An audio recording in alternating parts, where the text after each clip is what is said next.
in 2014 that he had a deficiency in 2006 and 7 and those other years. Once Post in 2014 started going through old records and discovered this, were you able to find any letter, email, phone record that told us exactly the date someone from Post notified Greg McMichael of those deficiencies in 2014? What I have here is an email from Mark Melton to Jackie Johnson titled Post a Notification that refers to speaking to Mitch Jones on April the 11th of 2014. Said he advised me, and I confirmed by reviewing the training records of Greg McMichael that Greg is deficient in training hours for the years of 2005, 6, 7, 9, and 10. All right, so that's the only. I'm sorry. Go ahead. That's the only thing I have in that line. All right, so the only thing that the Post records have is not any notices from Post to Greg in 2006, 2007, 2008, 2009, 10, 11, 12, 13. No notices to Greg McMichael from Post in those years saying, buddy, you are deficient. But the first notification you see is Greg McMichael having advised his boss, Jackie Johnson, that he received some notice that he's deficient in his training.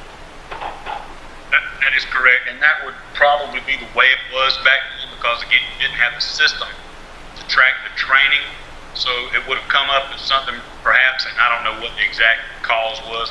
Maybe Mr. McMichael was trying a new C11, going to work with another agency or something that put him on the radar here, so when whoever looked at his records saw the deficiency and would notify him. All right. And would you agree with me that if Mr. McMichael had received a notification from Post and just ignored it, blew it off, that the likelihood of him being granted a waiver for those hours is almost unthinkable? Yeah, the Post Council, which I'm a member of the staff, the voting members of the Post Council take the training very seriously. Training deficiencies, especially early on, were frowned upon dramatically. So if he had blown it off, not made any attempt to correct the situation, I'm sure they would have reacted harshly. And those decisions about waivers and giving a waiver are controlled by your regulations. In fact, Regulation 464-18.02. That's correct? 464-1802. I'm going to have to look up. All right. Well, would you agree with me? I'm looking at it here, but that these are controlled by regulations. These are not just internal willy-nilly policies that can change from administrator to administrator. You agree it's regulation? That is correct. There are Post rules which carry the weight of the law in this state. And would you also agree with me that in order to get a waiver, you must have good cause shown that would enable Post to exercise their discretion to give an individual a waiver, meaning you've shown good cause, you also have the hours that you've taken after the fact that can be moved back and given you a waiver for your certification? Yes, ma'am. I have no more questions. Anything from the staff? Briefly.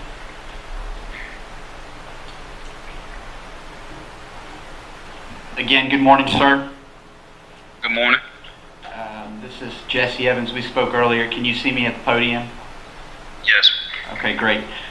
So you inherited the directorship of Post, is that correct? Yes, sir. You do not know defendant Greg McMichaels personally or professionally? No, sir. The records that we're largely referring to were actually generated prior to you taking the helm, for lack of a better term, of Post. Is that accurate? Yes, sir. Who was your predecessor in terms of directorship at Post? His name is Mitch Jones. Great. And you had mentioned this, and I think it bears repeating, that training is taken extremely seriously by Post. That is a state mandate, correct? Yes, sir. And the failure to get training leads to suspension, accurate? Yes, sir. After 2012, it leads to suspension. Prior to 2012, we didn't suspend for that. Okay. And there is a notification process in place, at least now, for letting people know about their post-training, correct? Yes, sir. Do you happen to know what that notification process was prior to you taking the helm? I mean, it's been pretty much the same since I've been here. I got here in 2014. The system was set up in 2012. All right. I assume that there was some way of documenting and notifying people that they were deficient in their training even before the email system and the gateway that you've talked about. Is that correct? That I can't speak to. Like I say, it probably have been seen a red flag from something where somebody would have said, hey, I don't think John Smith got his training. Can you check it? Maybe an agency would call. Or if, say, for instance, we're going to change jobs and we had to look you up to make sure your certification looks good, then our certification specialists are trained, first of all, to check for any training deficiencies a person may have. Can you see the screen that I'm sharing with everyone now involving these records, and can you confirm that what I'm looking at here, which is the state's exhibit involving the records, you've seen this stuff? I sent this to you. Yes, sir. And at the top of these records from June of 2014, there is a letter from the district attorney for the Brunswick Judicial Circuit to post, correct? Yes, sir. And can you see this portion here, starting with, this situation has been a great embarrassment to me and to this office.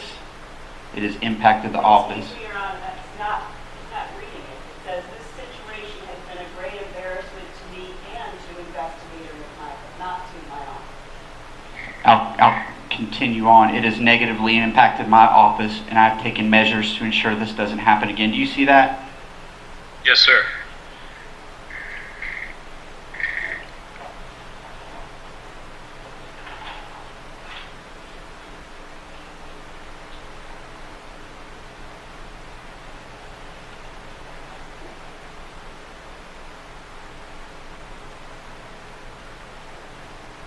This is page 13 of those records. Are you able to still see this screen capture? Yes, sir. This is a memo to file that was submitted to you. Do you recognize that as part of your post records?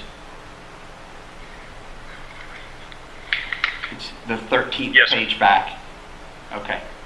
And referring to Greg McMichael's, he being the he, if you can see where my cursor is, he knew that he had been behind in his hours, but recently discovered he had no arrest powers since January of 2006. Do you see that? Yes, sir. And the date of this memo, can you confirm on the top line what that date is? It says on Thursday, April 10th, 2014. All right, so we're talking 2006 to 2014. Yes, sir.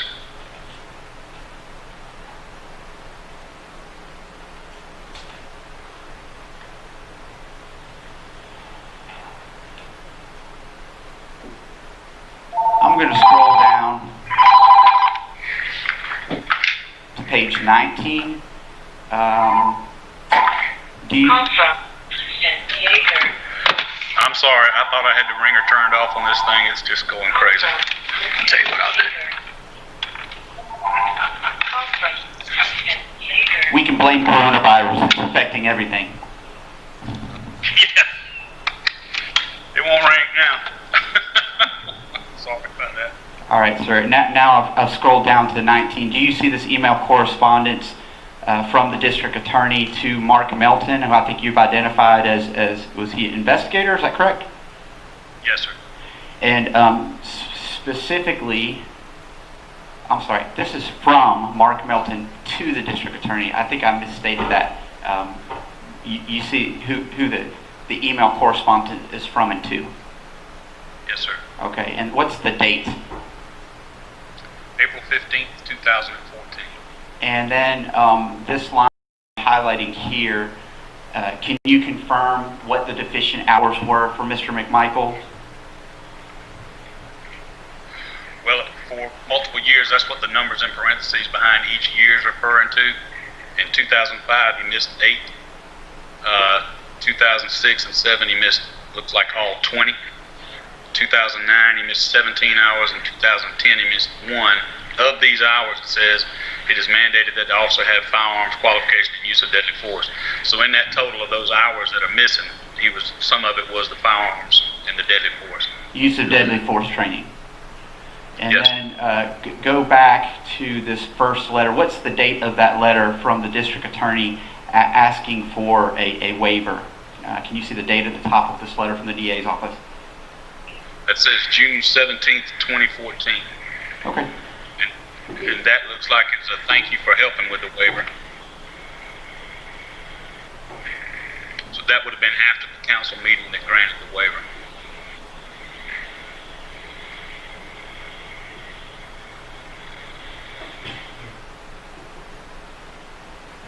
Can you confirm, sir, that you can now see the rest of us in the courtroom? Yes, sir. All right. Judge, I believe that's all I have. No more questions, may we release him? Thank you, sir. You are released. Thank you. And with that, I'll hand it back to Mr. Rubin, and then we'll deal with any rebuttal exhibits after this. So we're back to the Travis McMichael's report call. Yes, sir. Good morning, Your Honor. Your Honor, at this time, we would tender into evidence Defendant's Exhibit number 32. I believe I have the number correct. And that is a flash drive that I provided a copy of to Mr. Evans and Ms. Tonkowski, and I believe a copy to the court. I've renumbered some of the individual items to so that if the court wants to, we can go through it one by one. If Mr. Evans wants to, we can go through it one by one.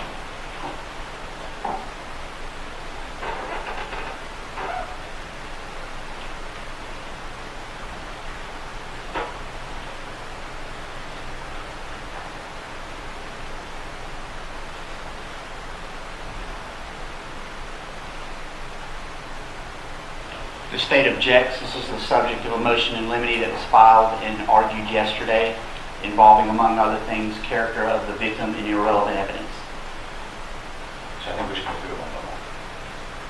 Because not all of it was ruled on yesterday. That's fine. If I could just plug it in.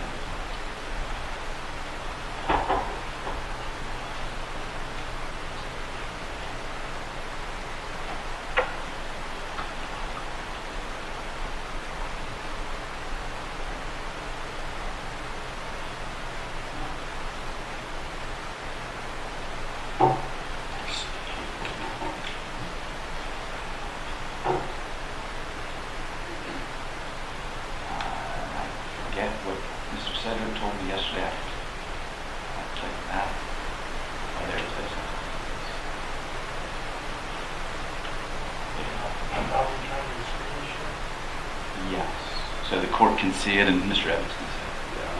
I made it fold. Okay. It was folded. That one? No.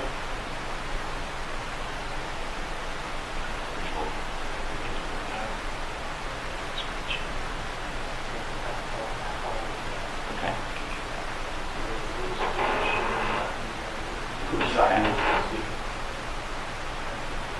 Yeah. Up there, right there.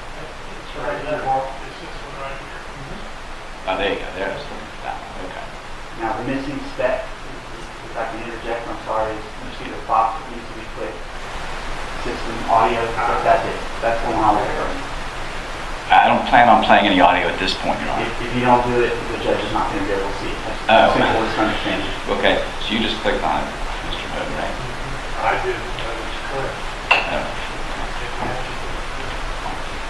And then, where do I go from here? You want your background for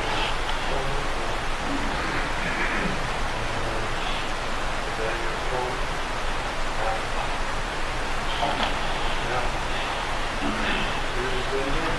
Yep.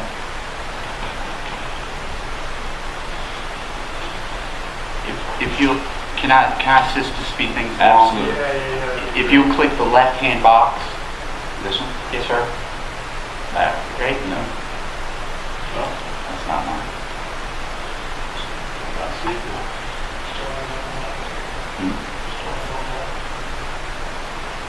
If you, yes, sir. Yeah. All right, there you go. The court can see that. I can see that on the name. You remain, I'm sorry. All right, and the exhibit itself is 32, Travis McMichael 32. They're listed in with an A or A through Z and then double A through some double number, or double letter. I'm going to skip around a little bit in compliance with the court's rulings yesterday.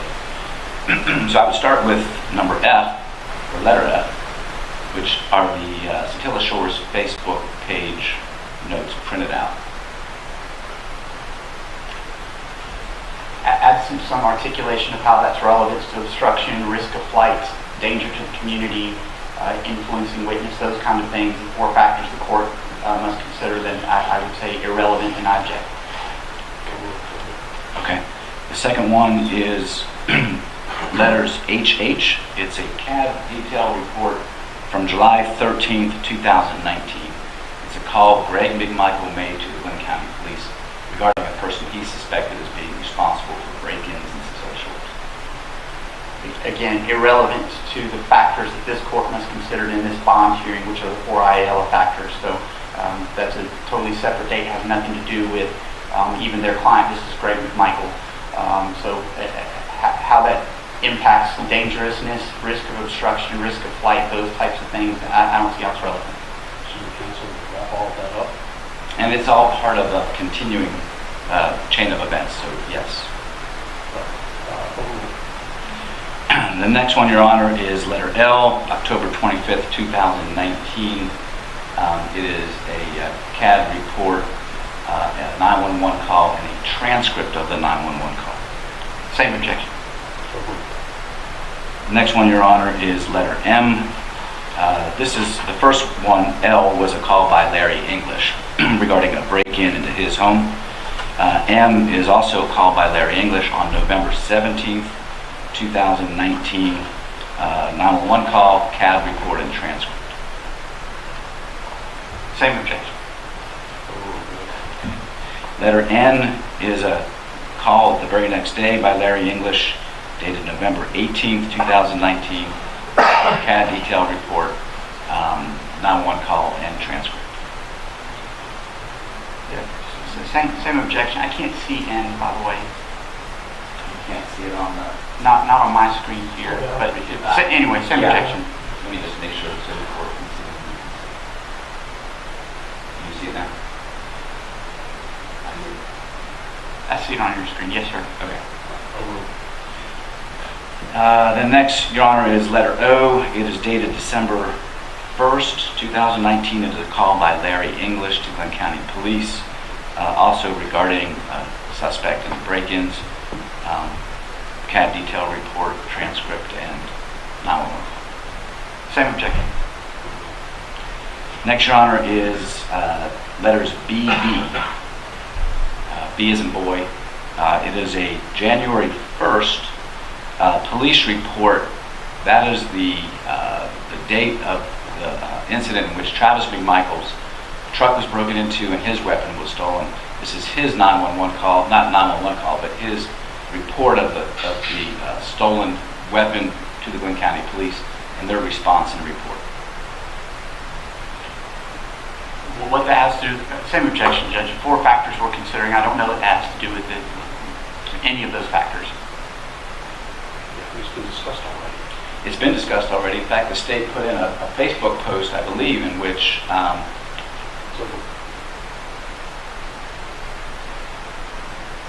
letter CC is next, Your Honor. It's a February 11, 2020 CAD detail report, transcript, and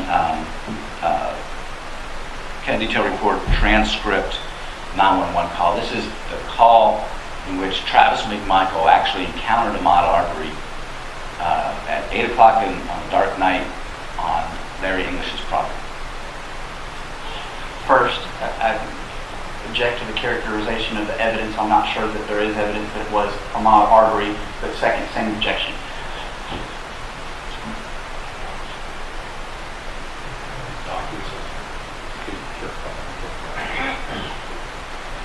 Next, Your Honor, is letter P. These are the videos from Larry English's house at 220 Satilla Drive for the various break-ins on October 25th, November 17th, November 18th,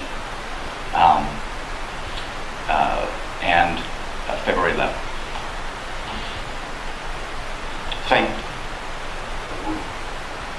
Next, Your Honor, is letter R. It is Matt Albenzi's, A-L-B-E-N-Z-E, 911 call on February 23rd, 2020. Same.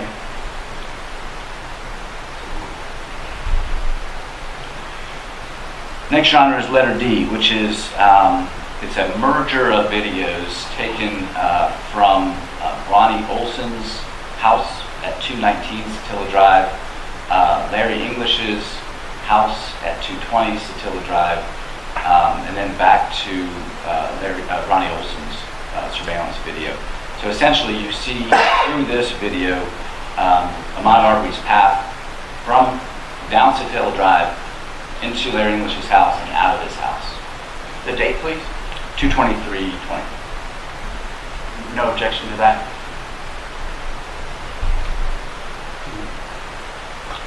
Next, Your Honor, letter E are screenshots taken from those videos of Ahmaud Arbery. Date, please. 2/23/20.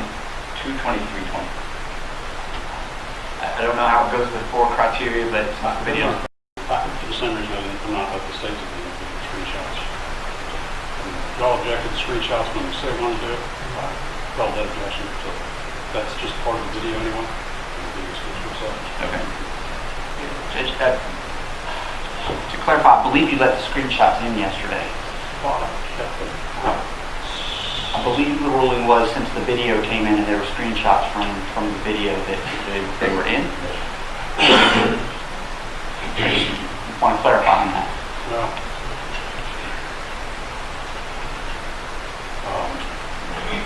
So I'm not sure, do you still object to it? let's do this. Are we all agreeing screenshots and coming from videos? I mean, You like that? I don't have an objection to that. I mean, it's from that date, the 23rd. What, are we just planning to close with a complete rendition and notified version of the case at this point? Is that what we're doing? I think we're talking, no, Your Honor, the state certainly is not. We're planning on talking about the 4 IL factors that are at issue for bond. That's the state's intention here. I'm not sure what the defense's intention is, but seemingly it may be in line with what the court has articulated.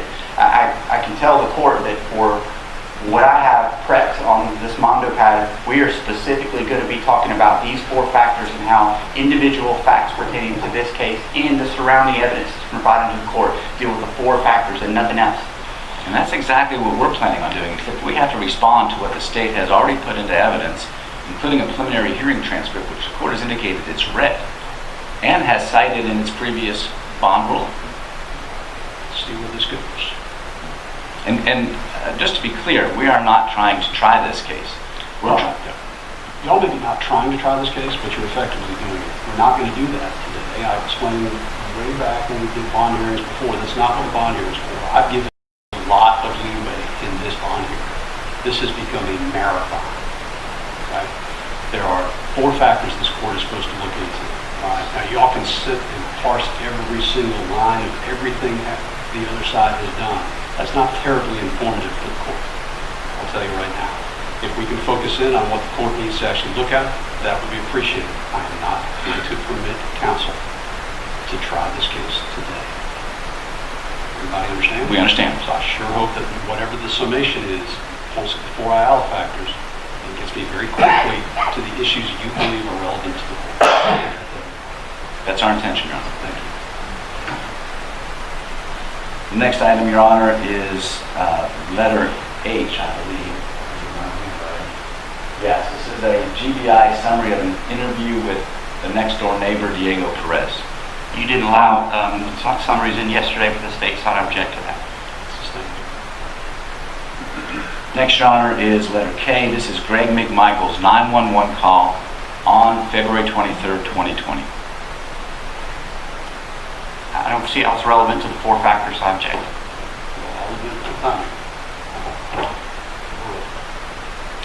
Next, Your Honor, is letter Z. This is Travis McMichael's body cam, it's not Travis McMichael's body cam, it's Officer Robert's body cam interview of Travis McMichael at the scene at the time on 2/23/20. It is a transcript of that interview so we can get quickly to the points that are relevant. I think the body cam video is already in evidence through the state's evidence yesterday. Explain what it is again. It's a transcript of the body cams, the officer's body cam interview of Travis McMichael at the scene on 2/23/20. Which transcript? We created the transcript. Not a court reporter. Well, someone we hired who is a court reporter, but it's not from a court proceeding, obviously. I mean, I object to it. I asked for a proper and how that shows any of the four factors we're dealing with here. The body camera is in the transcript if it's been just created by one side. Has it been reviewed?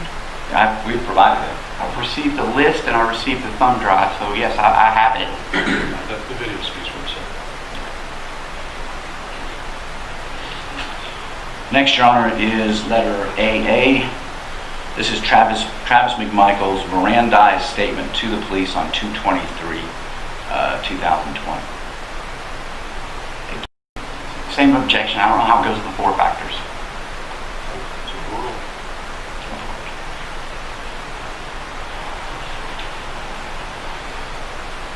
The next two exhibits, Your Honor, are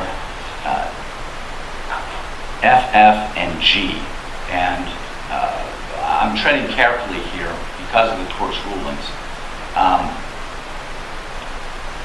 These are, you can see what they are. You know what Your court's already ruled on. Well, this is not 404B. Well, this addresses, as I understand, simply from the titles, would address character issues with regard to the victim. Under McWilliams v. State and Dixon v. State, the state of mind of the victim at the time of the incident in a self-defense case is admissible evidence, whether it's alcohol-induced or mental health-induced. And when we get to trying the case, if it is an issue for the court to address, I will. Not being which rule on the victim's character. Okay, then that's fine.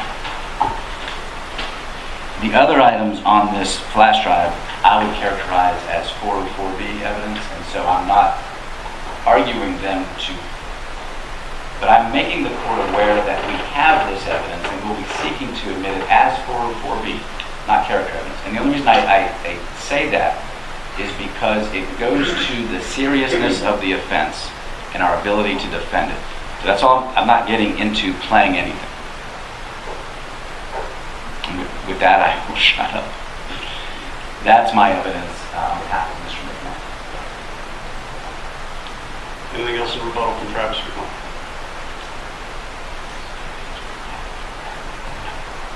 No, that's it. Greg McMichael.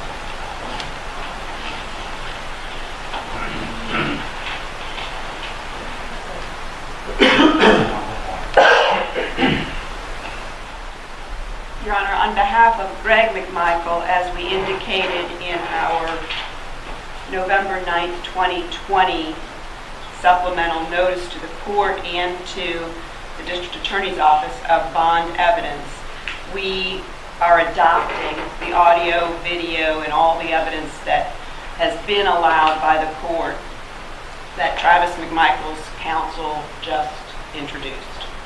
So that we're asking the court to consider it on behalf of both defendants. So, because there's a mixed bag there, there's some things that I'll just stand by what I previously articulated to the court. I think it's the easiest way to say what I object to and what I don't. The court consider that as evidence of the State versus Gregory McMichael. Thank you, Your Honor. And the next exhibit that we introduce is Greg McMichael's videotaped interview with the Glynn County Sheriff's Office on February 23rd, 2020, which was provided to the court and, well, we got it from the DA's office, but sent it on back to them as well. This sounds precisely like what the court is concerned about retrying the case, and I object to it. It doesn't go to the 4 factors. Your Honor, the question of the seriousness of the offense is front and center in the district attorney's case. The district attorney will be arguing that this is a serious case, and it is a serious case, as a factor for the flight risk. So you want to get the defendant's statement? I am introducing the defendant's statement just as Travis McMichael's statement was introduced at AA. Introducing it because if we have a justiciable defense that our client strongly believes in and we have a great deal of evidence to support, then there is less likelihood to flee and more reason to be here to stand trial. So it would be my next exhibit number. Are we able to help me with that? Okay.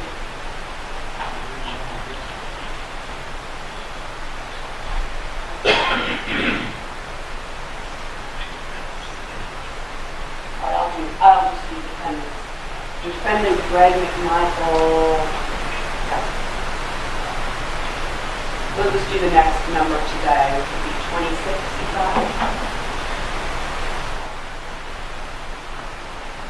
I'm sorry, I'm just thinking that you're identifying that. I am, Your Honor. And finally, the state intended to introduce and was able to introduce one voicemail from Greg McMichael to Jackie Johnson, the district attorney, that he made on February 23rd, 2020. I have sought the introduction as exhibit number 27 of the only other voicemail from Greg McMichael to Jackie Johnson on May 1, 2020, which we received from the state, which helps explain the voicemail to Jackie Johnson on February 23rd. They each last about 13 seconds. But it makes it very clear that it was not for the purpose that the state is intending to introduce it and trying to curry favor or seek some way to avoid prosecution by contacting the DA. But in fact, I think as the court said yesterday, it's his former boss, a person who knows the most lawyers that he could imagine, and she does respond in the second. It's clear in the second voicemail that he was asking simply for a recommendation for an attorney. I made some comment about that.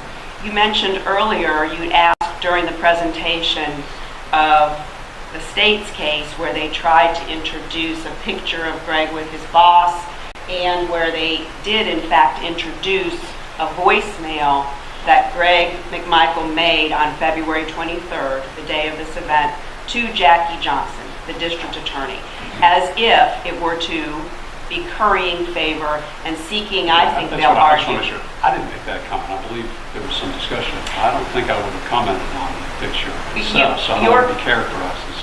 And I don't mean that. Your question and comment to the district attorney was, well, that was his boss, right? Okay, that was it. Yes. I don't want people to put words in my mouth commenting on evidence, because you then went further and said that I said something about her knowing a bunch of lawyers and so forth. Oh, then I have misspoken or you misunderstood me. I do not attribute that to you at all, Your Honor. Simply that was his boss, former boss, and it's only fair if you're considering the idea that he called his former boss, the district attorney, on February 23rd, and the state is intending to introduce that for some nefarious purpose of trying to subvert the fair administration of justice, that you hear the second voicemail that makes clear what he called her for. For what it's worth, I don't know. And that's it, Your Honor. Any other evidence in rebuttal from Gregory? No, Your Honor, that would be the end of our rebuttal evidence. in the state? No, sir. All the evidence then is in on the bond matter then. Let's go ahead and address Travis. We'll waive opening and Gregory. Stay with Gregory.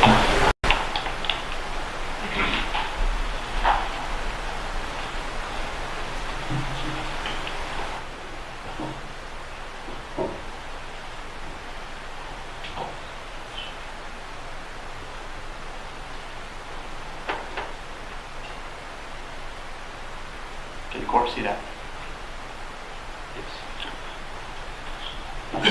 We are dealing today only with a motion for bond.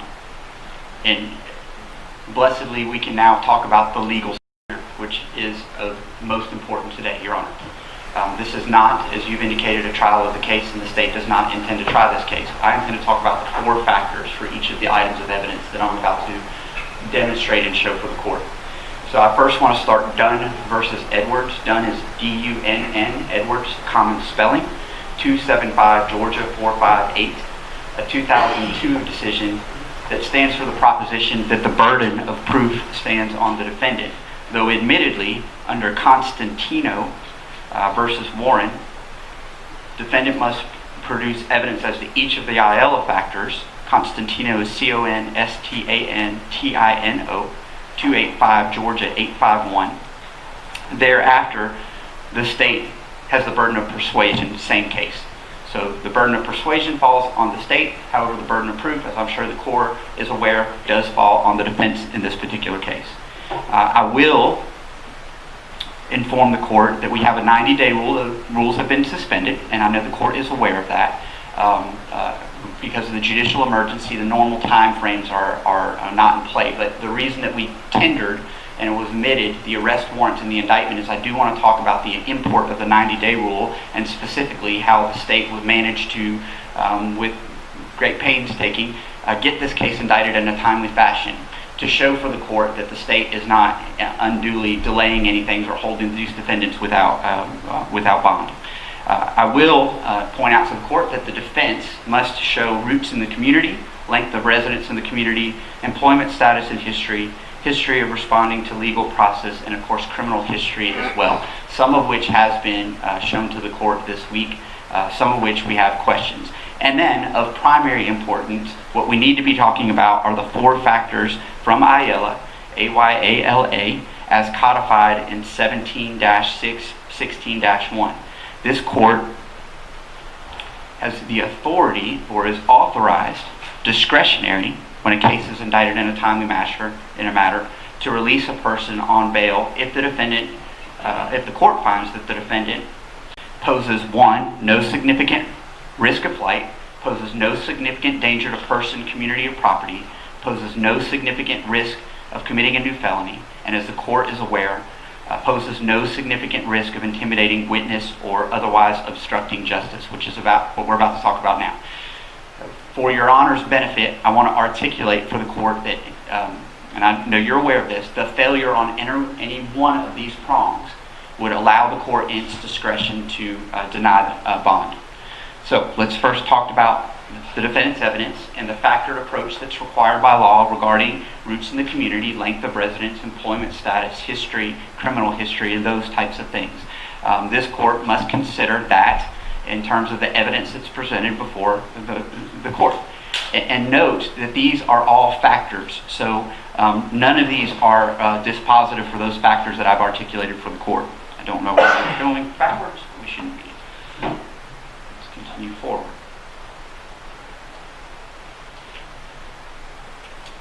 The defendant's evidence simply does not support the proposition that these defendants are good candidates for bond. The fact that they may have done other good things in their history and their career simply doesn't show that they are good factors in this particular case for good candidates for bond. You can look at all the documentary evidence, you can look at all of the things that they may have done historically that tends to show good character and those types of things, but we still need to be focused on those 4 criteria and not on the history of these defendants. Today is not a day to give out gold stars for past good deeds and those types of things. Today is a day for this court to judge the candidacy for bond for these two defendants based on the 4 Aiella factors included in 1716-1 and nothing more. So these good character and good deeds evidence really don't shed any light on whether or not this court should grant bond to these defendants. I would submit to the court that it's actually quite a bit of a distraction. So with that, Judge, when we talk about danger, I've articulated in the state's motion and response, State's Exhibit 4, what dangers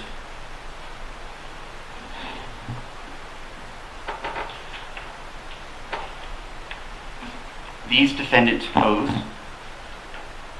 to persons, the community, and property based on what was presented at the preliminary hearing.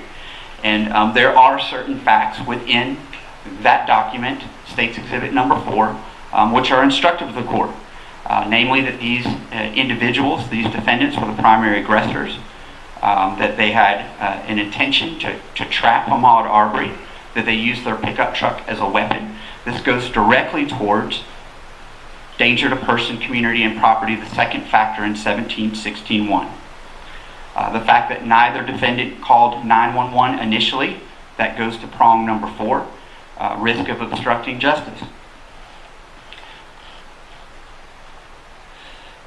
The fact that despite his best efforts, Ahmaud Arbery was not able to get away from these defendants goes to danger to person, property, and the community. And then the fact specifically of how he was executed in the street goes specifically to prong number 2, danger to person, community, and property. So we now look at State's 15.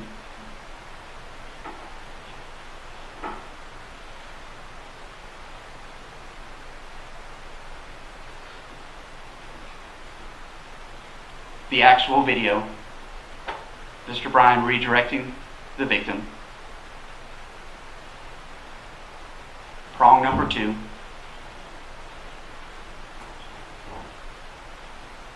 Danger to person, danger to property, danger to community.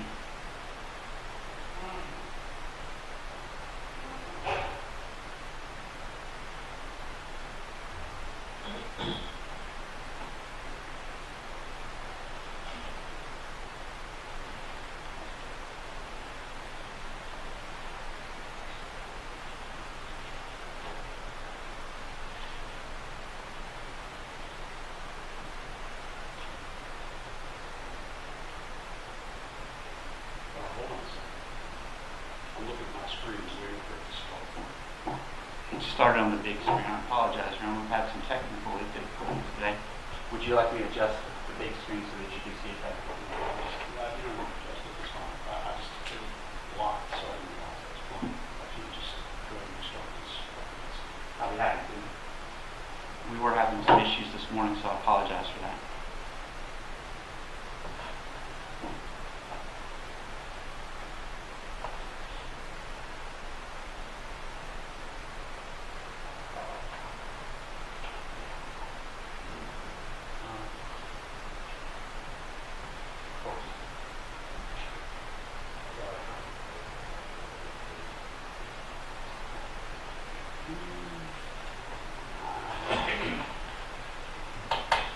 I may be fine with it.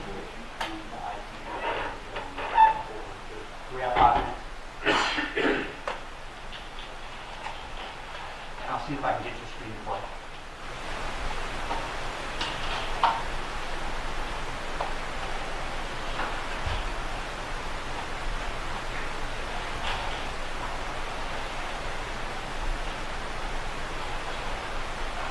Thank you, sir. So,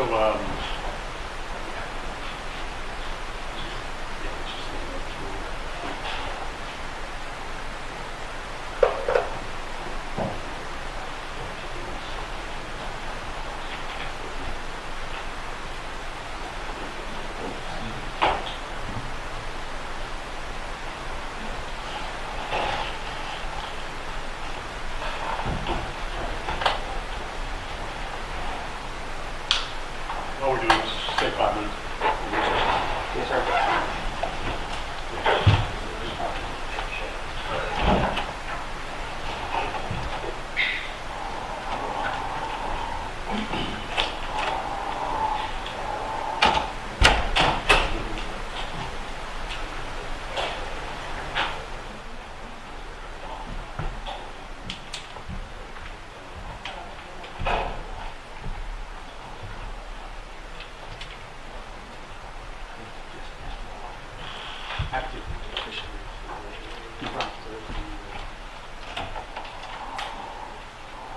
Click the box issue.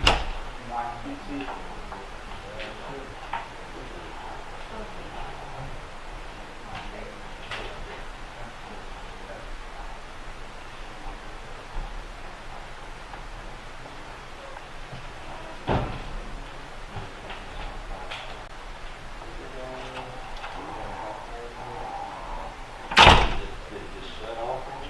I readjusted it. He's also not seeing screen share. We have everybody fired up. Do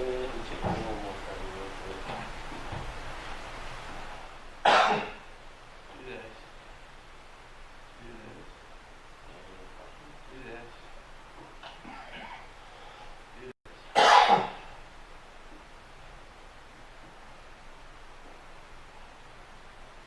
Over here.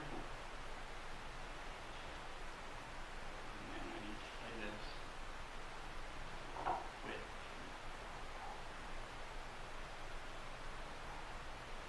this. Right click. Over the DLC. Is that showing up on the judge's screen?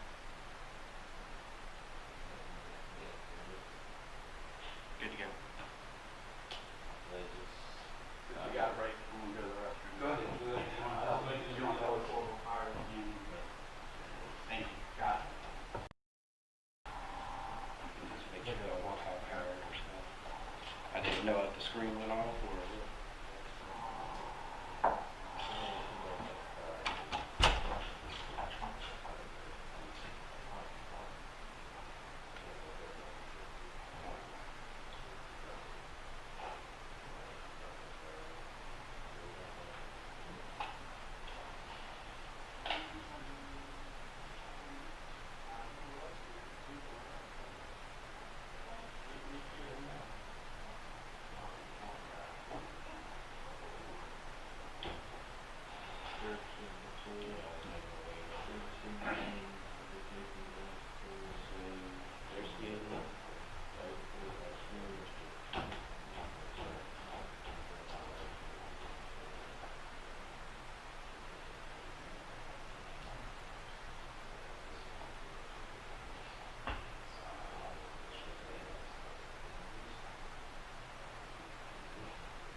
Okay. And y'all see everything on the screen? Y'all heard the video earlier and everything?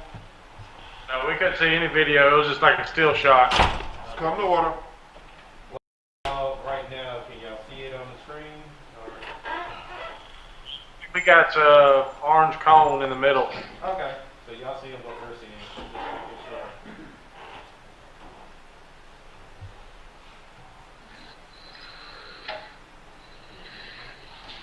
Thank you very much. So rule one of the case, nobody touches the screen. Agreed. Yeah.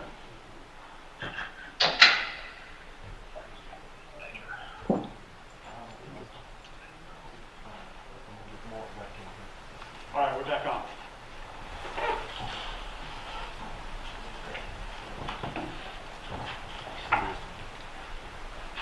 The prong that I was focused on, Your Honor, before our break, I'll remind the court. A court shall be authorized to release a person on bail only if the court finds that the person poses no significant danger to person, community, or property.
To say it in the reverse, Your Honor.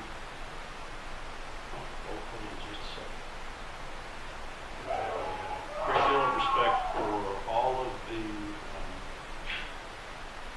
families and various interests that exist in this courtroom. As in many cases, there can be evidence that elicits an emotional response. If you feel like you are one of those people, just to make sure, I want to ask that you go ahead and try to take a step out if you think that evidence is going to be impactful in some way. And I say that in every case that I try, particularly when there are significant pieces of evidence that may elicit a response. So please, if you're singling out a particular party or case, but if there's anybody here that feels that way, just please take a moment and step out. You're welcome to come back in. To say it first affirmatively, I'll remind the court that the court shall have the discretion or be authorized to release a person on bail if the court finds that the person poses no significant danger to person, community, or property. The opposite would be that where the evidence shows that the defendants, as depicted in these photos, have demonstrated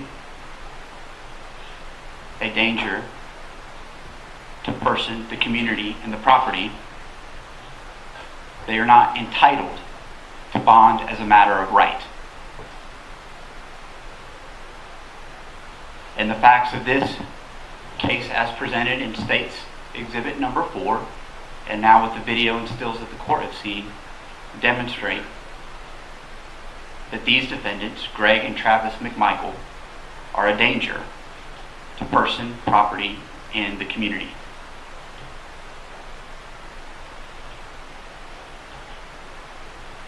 And to add to it, Your Honor,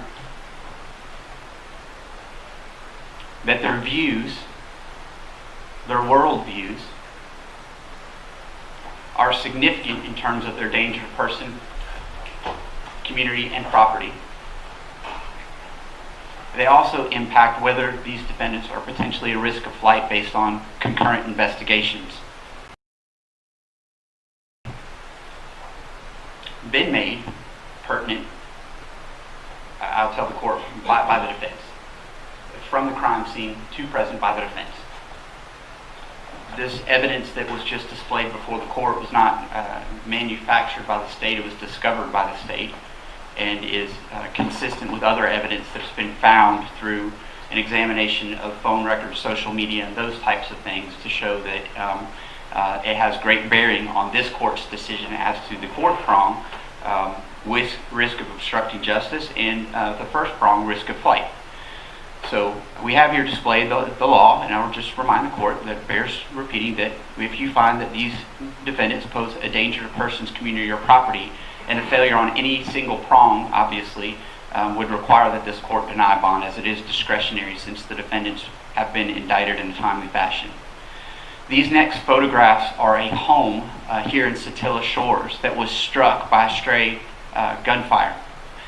And this goes directly to the prong of danger to person, property, or community, in that you're seeing property damage, community damage,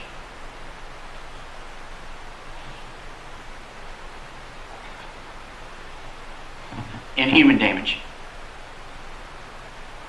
There are three subparts then to significant danger to person, community, and property, and the state is showing you now why these defendants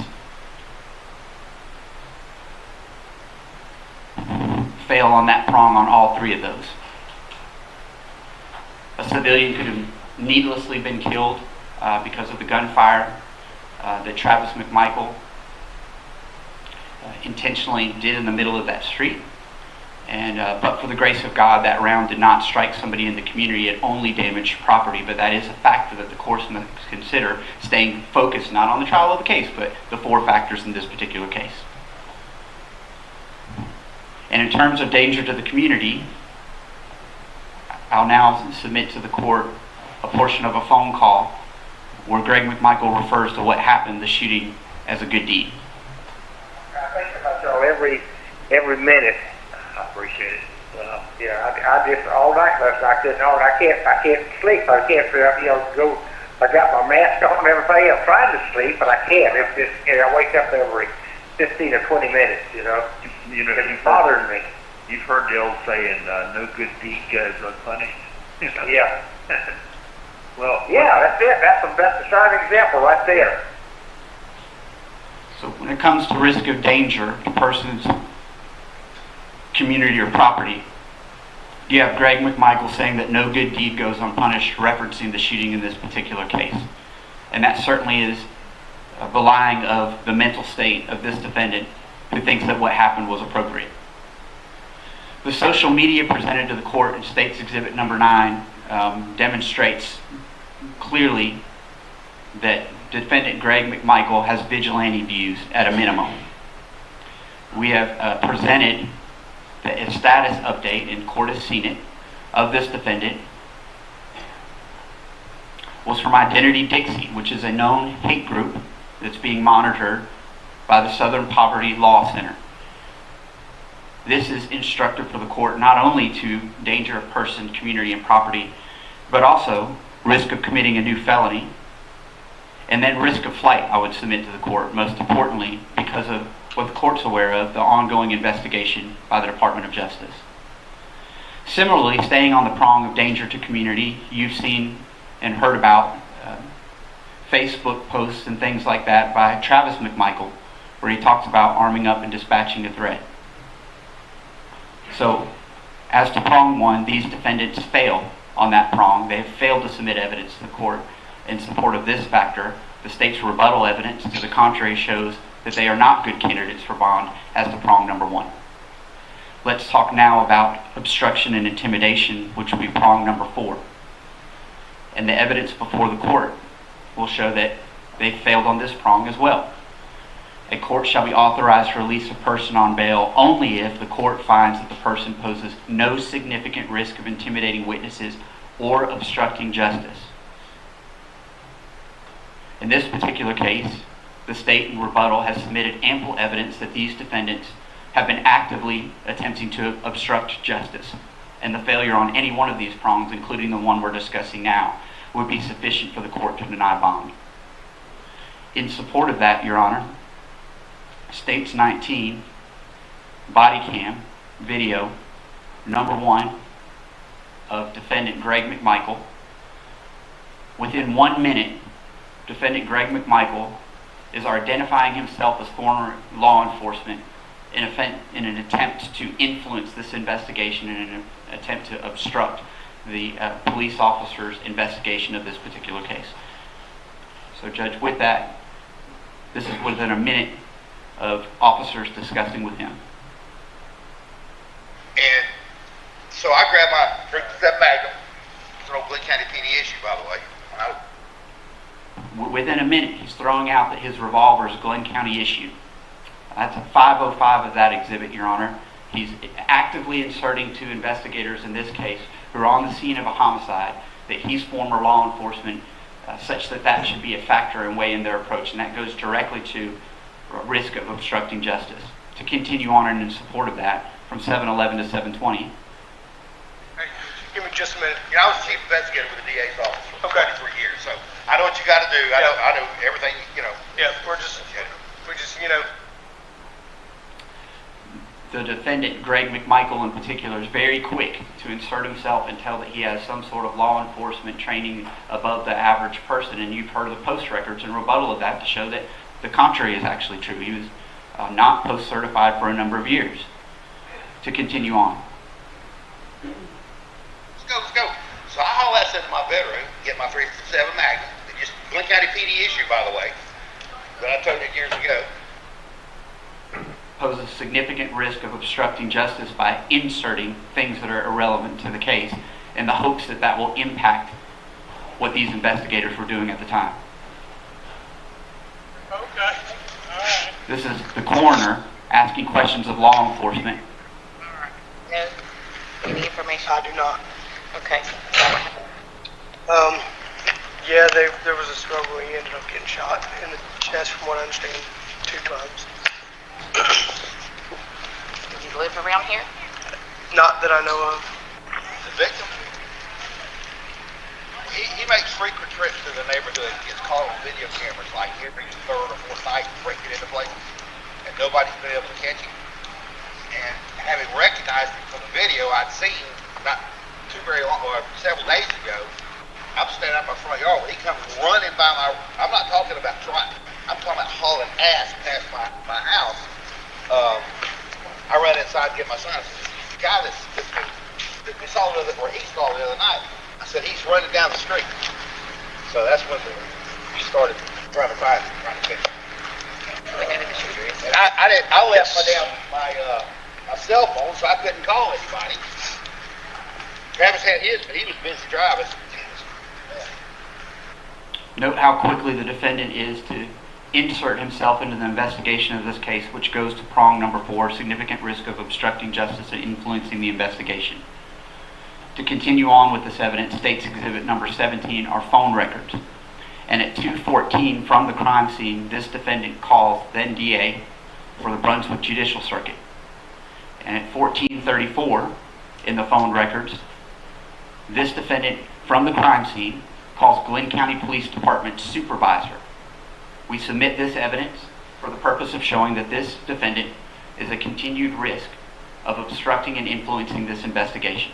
Objection, Your Honor. There is no evidence of the phone call at 14:31. There's some phone records in evidence, but no witness testified about what that phone number related to. There's a phone call at 14:14 to the district, leaving voicemail to the district attorney, his former employer, but not 14:34 Glenn County Police Supervisor. It's in State 17. It is in State 17 phone records. No testimony about who that phone number relates to. It's in evidence.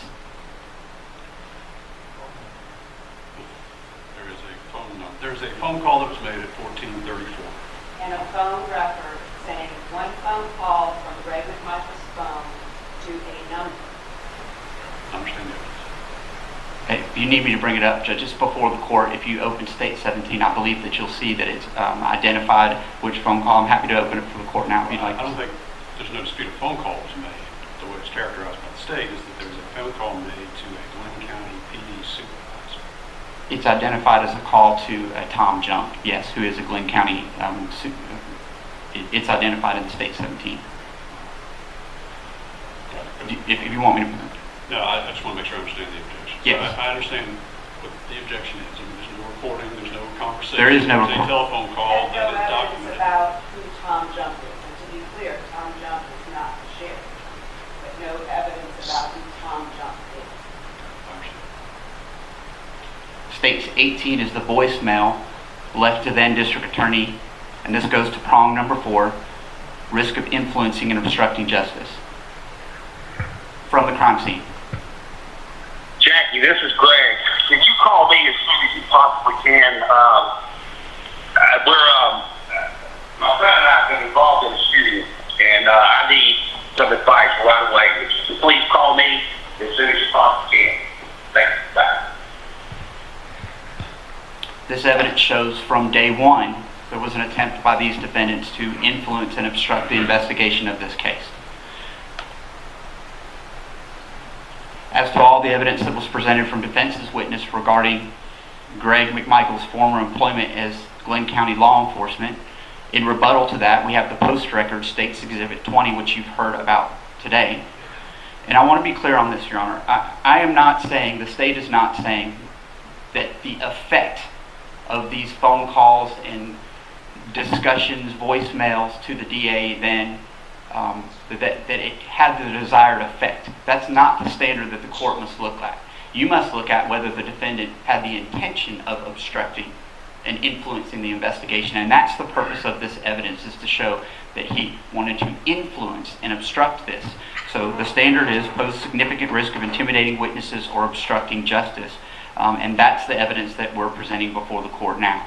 The post records are also instructive to the court in that on the very first page, you can see that from defendant's perspective, reaching out to his former employer had a benefit to him in the past, in that was embarrassed by defendant's inability to keep his post certification when called upon to intervene for his benefit. In the past, that worked for him. And that makes what happened in terms of the phone call and the phone records and the voicemail, it makes those things that much more significant. In that State's Exhibit number 20, the letter documented in the post records show that it had the desired effect in the past. Whether it had the desired effect in this case, we'll leave for another day. And there is evidence, if you look at States 20, of that DA intervention that benefited the defendant at some time in the past, which is why, from his perspective, making these phone calls and doing the things that he did, including interjecting his law enforcement background, from the state's perspective, is an obvious attempt to obstruct and influence the investigation. To continue on with this evidence, Your Honor, State 17 phone records also reveal that after the shooting and before defendant's arrest, he was actively communicating with co-indictee Mr. Bryan. And I know the court will recall that evidence as presented in State 17 from the prior bond hearing involving Mr. Bryan as well. So on multiple successive dates, this defendant was communicating with a co-defendant, which goes to influencing and obstructing.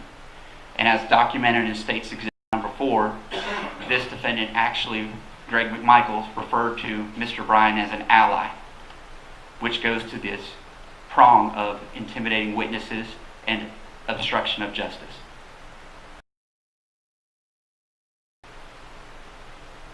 The next topic, unless the court needs me to pause, is to talk about Lindsay and social media. This becomes significant because of some of the cross-examination of Lee McMichael regarding jail calls that are captured regarding Greg McMichael actively attempting to obstruct the investigation of this case. So State's Exhibit number 12, May 16th, he's asking Lee McMichael to have Lindsay get rid of evidence in terms of social media. Sure. You were telling me about Lindsay. Huh? You were telling me about Lindsay. Yeah. Is she there with you now? Yeah. She has got to stop. She will. You can get rid of that stuff. Yeah. Make it disappear. Make it go away. Because Yeah. accessing it. If not, it's liable to really screw us up. Well, what stuff are you talking about? I mean, her post on Facebook. And She's not posting anymore. well, it doesn't matter. They go back and look at the shit she has posted. You remember all the crap we saw on her phone when we had it? Yeah. Yeah. That's too late, Greg. We already got it there. But no, they don't. They don't already have all of it. There's people trying to get it all the time, and there's still stuff out there that they haven't gotten. She's got to close out those accounts and get the fuck off of them. She did close out those accounts. No, she didn't. She shut them down, but she didn't close them out. She didn't completely eliminate them. She just put them on hold. No. All right, well, if that's the case, then that's the case.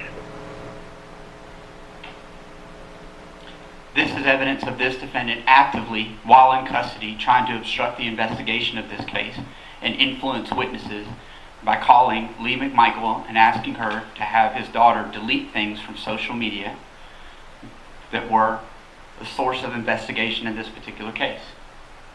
To continue on, Your Honor.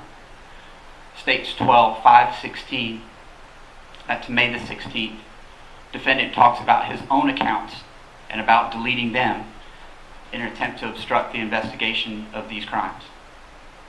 Well, I'm writing down what I can, as best I can remember, what are possibilities as far as Yeah. what codes go to get in there. Because Okay. I'm gonna have them on this. Because you're still wide open, huh? That's what I hear. Yeah. You never did. You never did close it. You just paid the game and you never did close it down. That's what Lindsay did with hers too, by the way. Yeah, me too, I think. Yeah. But I'm trying, I can't remember my access codes or passwords. I'm trying. I'm writing down everything I can think of. I'm going to have a list. Well, Lindsay's saying we're going to upgrade her phone and that one's going to ready. What's that? Just do this way. We're going to upgrade her phone. Yeah. Probably. But you can't close down a phone. I think they got everything they need. No.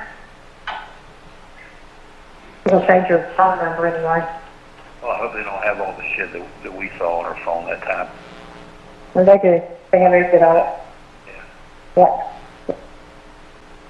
Again, Your Honor, staying focused on our 4 factors as we must during this bond hearing, this evidence decisively shows that defendant Greg McMichael poses an active and significant risk of obstructing justice in that he is working with family members to delete and get rid of evidence of significance after his arrest. States 12, May 17th, defendant refers to having his account killed. Was y'all able to get my account killed? He took both phones with him. Good. Because I couldn't get into it. He said, don't worry about it. Let me take it off. This evidence goes directly to prong number 4 of 1716-1 in ILA, posing a significant risk of intimidating witnesses and obstructing justice. In addition to that, Judge, if we were to continue on with States 12, and I'm not going to play multiple more clips, I don't think that's the best use of our time. He talks about a particular witness and tells Lee, when he answers the phone, you tell him flat out not to say anything. That's influencing a witness, and that's recorded in a jail call as well. So in terms of influence and obstruction, I'd ask the court to look closely at the defense affidavits that were submitted here of fact witnesses, and note all the times that Travis McMichael and Greg McMichael are referred to as having spoken to them prior to the issuance of those affidavits. That goes directly to obstruction and influencing witnesses, in that these defendants were on a campaign. It was a campaign to influence witnesses to their benefit in this particular case. Continuing on with this prong, I want to talk briefly about jail mail and the coded letter, and the that included in States 13 and 14.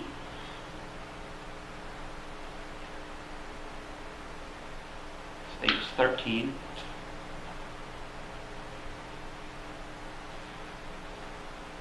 Some things to note about this letter, Your Honor. From Greg McMichael, inmate ID, to Zachary Langford, a witness that you heard from yesterday, Your Honor. And here is the code itself. That's available to the court. I know you've seen it on the thumb drive.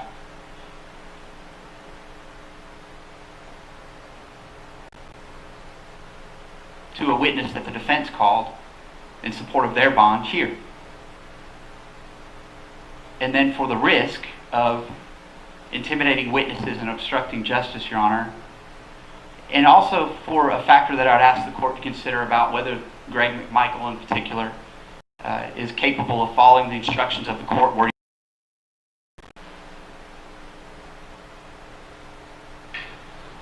let us now look at the inmate handbook, which has the rules for mail. Inspected and confiscated if written in code.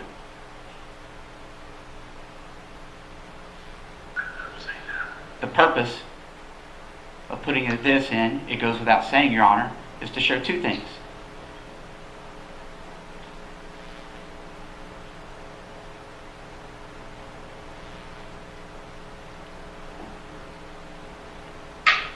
Significant risk of intimidating witnesses and obstructing justice, as well as a factor that I think the court should consider, whether as a good candidate for bond, this defendant would be willing to follow the instructions and rules of the court if bond conditions were imposed on him, despite the fact that he is actively defying the rules of the Glenn County Sheriff's Office. Influencing and obstructing. and I don't think I need to belabor the point of the racist communications that the court heard about yesterday. That actually goes to a number of things. It could go to significant risk of committing a new crime.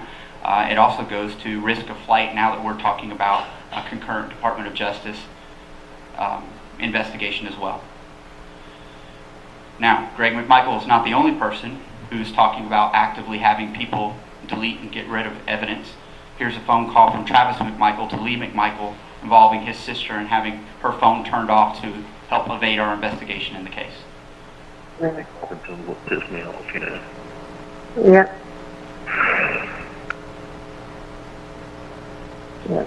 I'm trying to send her away, nobody would take her. Nobody's done it, I don't blame them.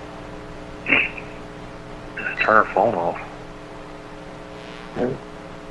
She's on your plate. Give her that other phone that I have for calls only, man. Yeah.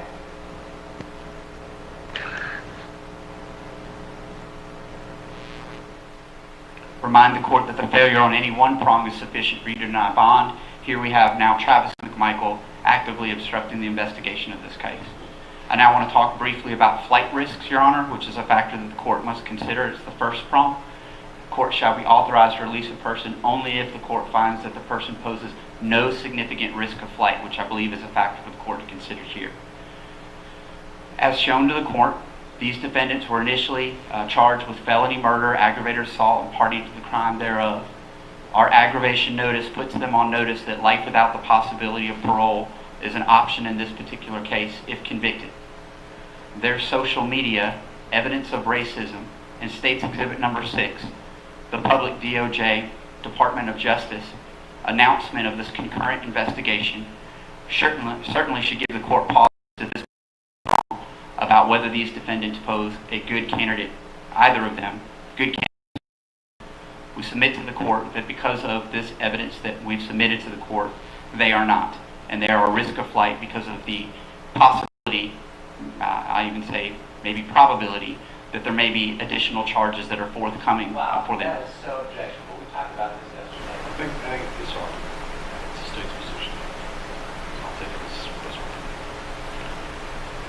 The SPLC document, the business record, is State's Exhibit Number 7, and that's for the court's review as well in support of this flight risk. Consistent with that, Your Honor, you've heard about racist social media, racist messaging. There's a racist text message about having no, I won't say the word, ends around, and that's available to the court as well. This all goes to the danger. It also goes to risk of flight based on what's been shared with the court. There's some social media that was recovered by the state as part of this investigation. First, pertaining to Greg McMichael, a video clip that was recovered from his social media, admittedly sent to him, but I'll ask the court to note in context this racist song associated with this video, because it will make sense when you see the next video that I'm about to play for the court as well. And I will caution the court that in terms of this racist video, it's a little disturbing. Bro, you got some music on your phone, sending me quiet ass call with your ass? Yeah, bro, I got slaps.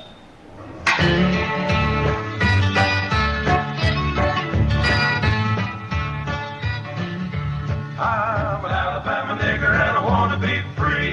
Hell with the NAACP. I don't drink, I don't cuss. I wanna ride on the front of the bus. I'm an Alabama nigger and I wanna be free. Hell with the NAACP. In context, Travis McMichael received a video, laughed at it, and turned around and resent it to a friend of his, involving the same song dubbed over another video. So you have the same song, different video, two defendants living in the same house. In this instance, Travis McMichael, having received it, laughed at it and sent it. All right. Well, I think it's time for us to... Understood. In sum, Judge, as I submit this to the court shall be authorized to release a person on bail if the court finds that the person poses no significant risk of flight, danger, risk of committing new felony, risk of intimidating witnesses, or obstructing justice. Your Honor, we've presented evidence in rebuttal as to each of these 4 factors, and any one of which would be sufficient for this court to deny bond and bail in this particular case. So my final thoughts, Your Honor, is that you should deny bond here. Defendants are not entitled to it. They've been indicted in a timely fashion. There are no time frames that are applied to them because of our judicial emergency and because of the timeliness of our indictment, nor are they deserving. I submit to the court that the evidence presented to the court shows that they are poor candidates for bond. They're not entitled to it. I will remind the court that we are aware of a pending speedy trial demand that's been filed by co-defendant Mr. Bryant. Fortunately, because of the judicial emergency, we don't need to be too worried about those time constraints now, and I understand the terms of court here in Glenn County are 6 months versus in Cobb where they happen to be 2-month terms. But my point in saying that is we're cognizant of the fact that we've been put on notice that speedy trial issues, once we're able to try the case, will be an issue, Your Honor. And I can stand here affirmatively for the court and tell the court that we'll be ready. As soon as it is feasible to try this case, we'll be ready to try the case. I would suggest to the court that the appropriate remedy today is to deny this bond. And if we're unable to get this case ready and tried when it's feasible, the issue could always be revisited by the court at some point. Thank you, Your Honor. Thank you, Mr. Evans.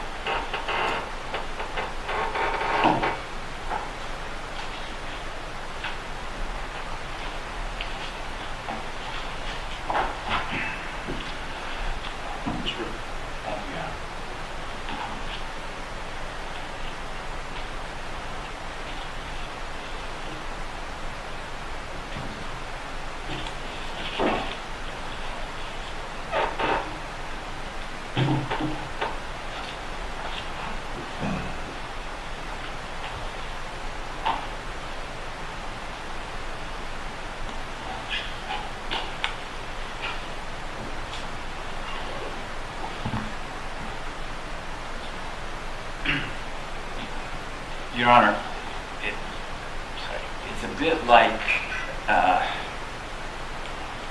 being in Wonderland, where the actual characteristics of a person don't matter, but the information, the evidence that's in dispute is what the state's asking the court to rely on to deny bond. The best predictor of future behavior, which is what this court has to do in this case, in determining whether to set bond, is past behavior. Travis McMichael twice has sworn an oath to uphold the laws, to abide by the laws, to follow orders as given. Once when he enlisted in the United States Coast Guard, and the second time as a commercial captain with Metzen Marine. Everything about his life has been consistent with upholding his oath to abide by the laws, to follow orders when given, and to go above and beyond the call of duty. That's who Travis McMichael is. And the state glosses over and says, we don't need to worry about that. This is not the day for gold stars. This is the day for gold stars. This is when past behavior matters. Because it's up to this court to examine the person who you've never met, you know nothing about, until we provide you evidence. Evidence in the form of witnesses who know Travis McMichael. Evidence in the form of a criminal history printout. Evidence in the form of documentary evidence. And that's what we've done over the last day, and I know it's been a marathon. But we brought to the court Travis McMichael's mother, subjected her to cross-examination, and what she told you is, Travis, born and bred in Brunswick, all of his ties are here in this community. He's got a now 4-year-old son, the court has pictures of, who means the world to him. Suggesting, Your Honor, fairly strongly that he's not a risk to flee, because if he did, he would never see his son again. You know, it's easy to get a preacher to come in and say good things about a parishioner. That's kind of their job. In this case, we have the mother who is no longer, the mother of Everett, who is no longer in a relationship with Travis, who shares custody 50-50, who engages with Lee McMichael on a weekly basis, who is still part of their lives despite the fact that they don't have a relationship anymore. They just share Everett. And I think that speaks volumes for Travis. Lee McMichael told you about Travis's financial situation. He's got very little money. I think she said he had $6,000 to his name. Where can he possibly go and survive with that amount of money?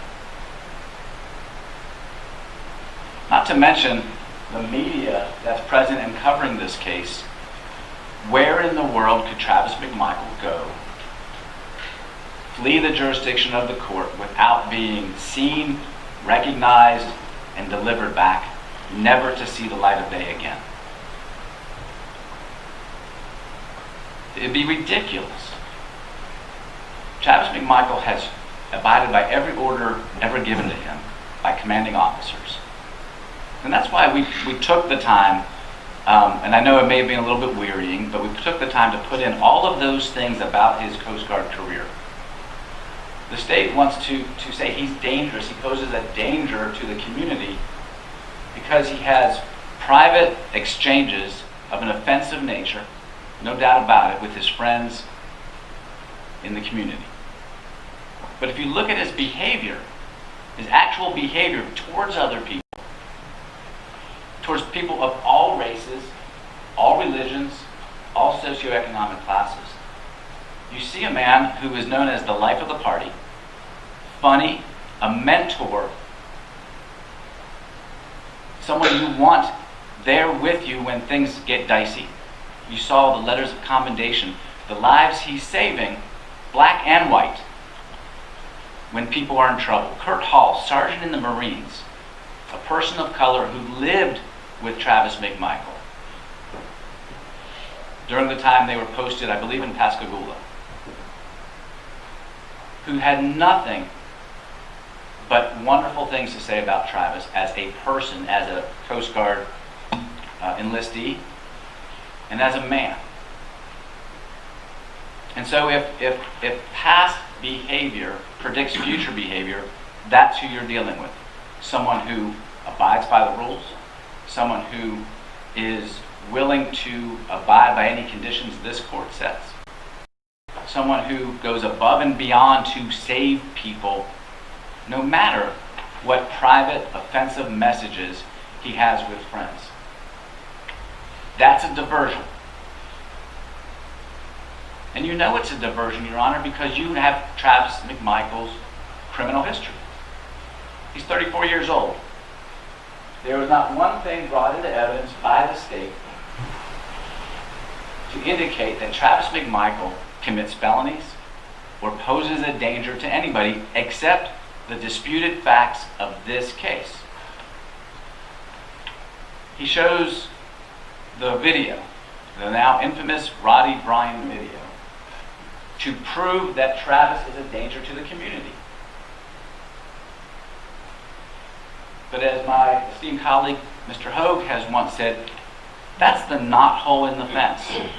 To look at that video and claim that Travis McMichael is a danger to the community fails to see not only the span of this case, which we will get into, but the span of Travis McMichael's life. And so when we talk about Ashley Langford, Ashley Sawyer, Lee McMichael, Zachary Langford, Sean Sawyer, Kurt Hall, we are talking about people who grew up with Travis, who have known him since grade school, in the case of Lee McMichael, obviously since he's born, but certainly from grade school, high school, Coast Guard, post-Coast Guard, Metzen Marine, living in Brunswick, this county. He's not a danger to flee.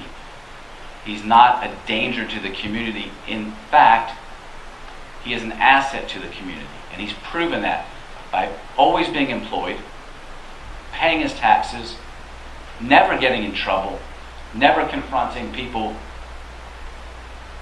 unless he himself is put in danger. And that was one time by one man named Ahmaud Arbery. And actually, Mr. Arbery confronted him twice. Nobody else in the span of Travis McMichael's life has had a run-in with him. The Ayala factors, the bond factors, risk of flight is not risk of flight. It's significant risk of flight. It's significant danger to the community. It's significant risk of committing a new felony. It's a significant risk of intimidating witnesses. We put into evidence 3 affidavits: Matthew Albenzi, Ronnie Olson, and Diego Perez. All 3 of them have had conversations with Travis McMichael, as Mr. Evans points out. They had conversations with him prior to February 23rd, and they had conversations with him after February 23rd. And not one of those conversations has been any kind of attempt to intimidate. In fact, as the affidavits say, they themselves swear there's been no attempt to intimidate them. But even better than that, Mr. Evans has a whole file, a stack of documents of interviews by the GBI. His evidence shows there's no attempt to intimidate by Travis McMichael. They've all been interviewed. Diego Perez has been interviewed probably twice. Matt Albenzi at least twice. By Glenn County, by GBI. None of them have said Travis McMichael tried to sway their testimony, intimidate them one way or another. It's ridiculous to play these jail calls or make insinuations that Travis McMichael is trying to obstruct justice. There's nothing about him in his background that is consistent with that argument. There's months and months of jail calls from Travis McMichael to his mother. There's no phone calls to Matt Albenzi, no phone calls to Diego Perez, no phone calls to Ronnie Olson or any other witness in this case with Travis saying you need to testify a certain way or don't testify. He's made a big deal about telling Lindsay to get off her phone and close her account. This poor girl, with whatever kind of judgment she lacks, takes a picture of the scene on February 23rd and posts it. It's not evidence. They have 1,000 pictures of that same scene, but it is incendiary, and there's no point to it. It just creates passion in the community and infuriates people, as it should. It was a bad mistake by Lindsay. So rightfully, Travis wanted her to take it down. It doesn't help him to have that picture out there. It's not get rid of it. There's 1,000 pictures of the same site. It didn't hinder the investigation whatsoever. February 23rd is the date of the incident. He's not arrested until May 7th. There's not one piece of evidence presented to this court that in that time span, March, April, first week of May, Travis McMichael made plans to flee the jurisdiction of the court, talked to anybody about the possibility of fleeing the jurisdiction of the court, attempted to intimidate witnesses or obstruct justice, committed any new felonies, or posed any kind of danger in the community. He's never posed a danger before or after February 23rd, and I would submit to the court he didn't pose a danger on the 23rd. The danger came from Mr. Arbery.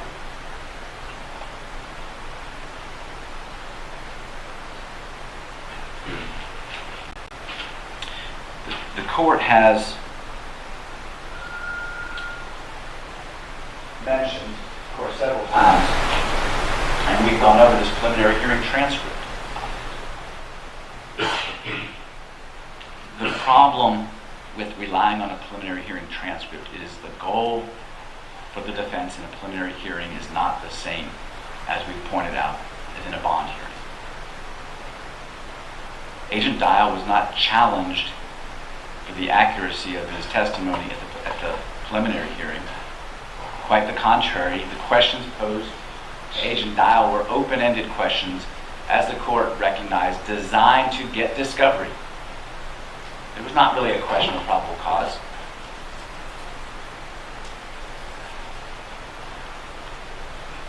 And so when Agent Dial testifies that Ahmaud Arbery is a video game player, a jogger, an athlete, that doesn't go challenged. And so we don't want the court to think because it doesn't go challenged that it actually is the truth in the case. There are a number of instances in the transcript where Agent Dial is flat out wrong.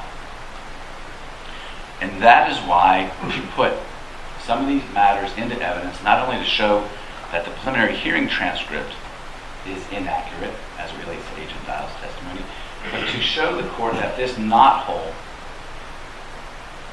the state wants the court to view the case through is incomplete. It's obviously too small a perspective.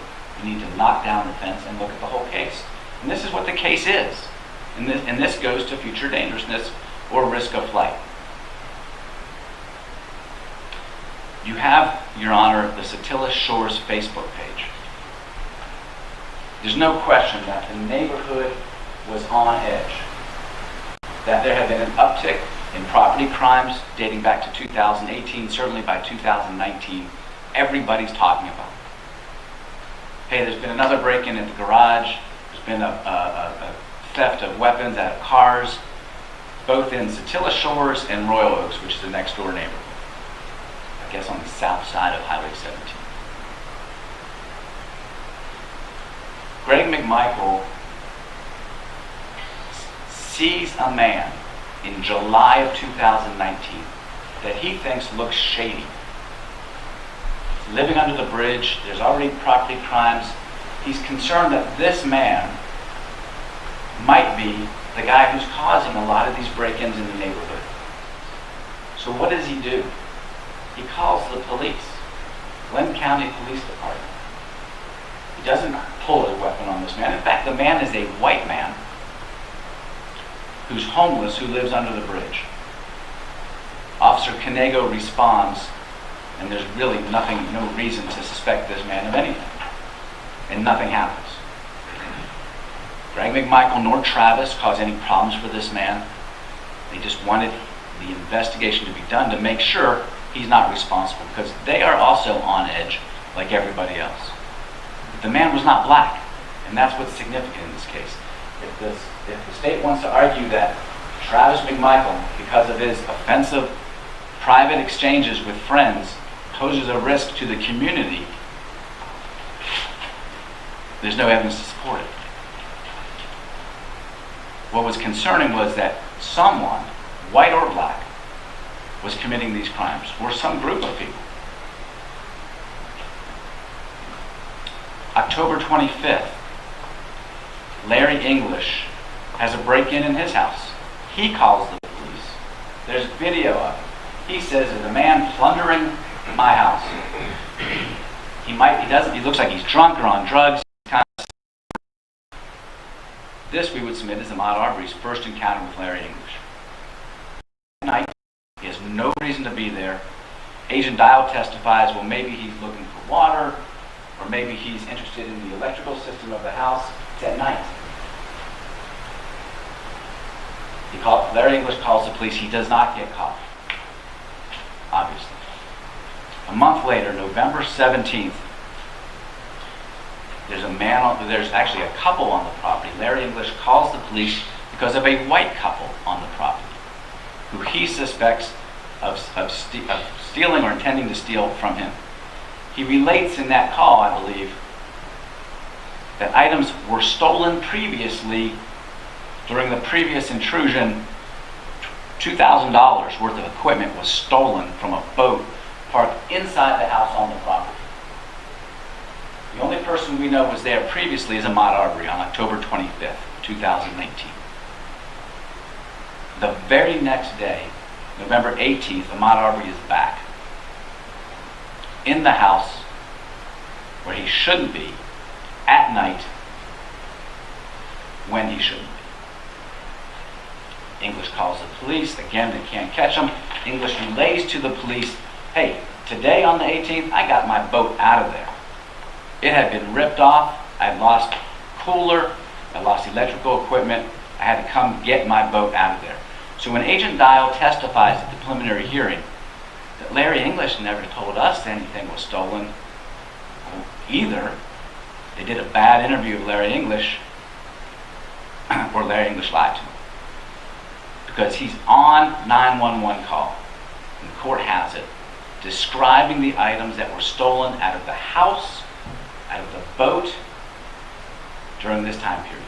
And he's sharing these videos with the neighbors, with Diego Perez, who's sharing them with others, and they're talking about it on the Facebook page. The very Facebook pages that you have in evidence.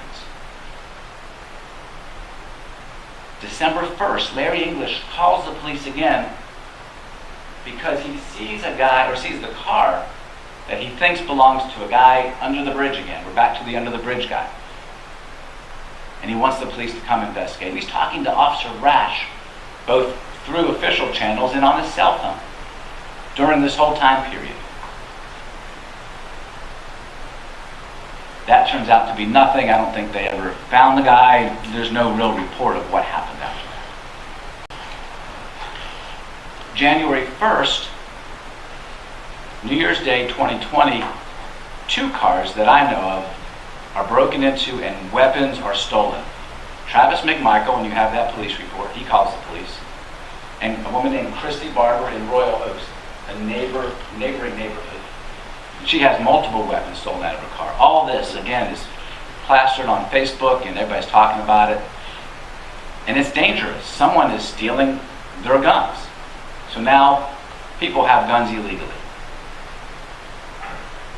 Critical date for the court is February 11th, 2020.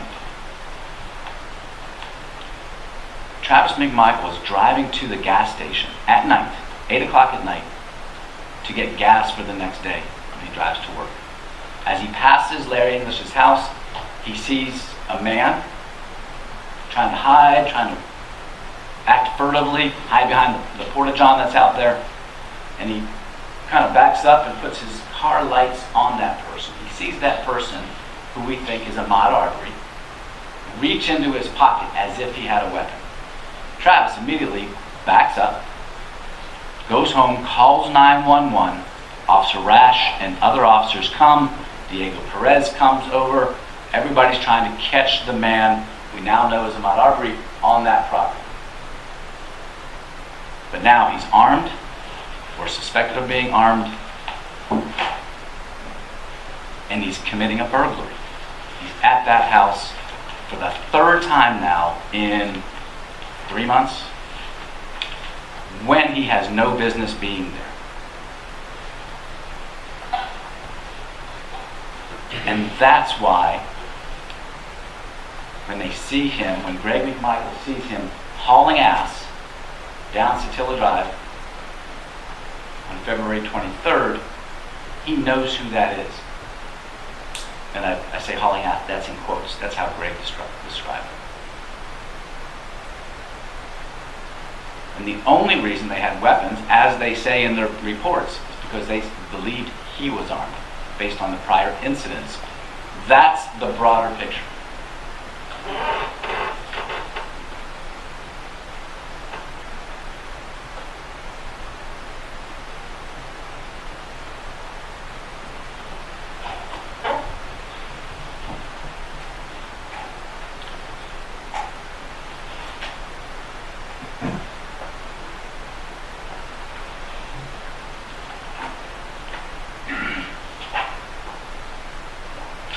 So yes, when Travis McMichael posts, we need to arm up, we're under attack.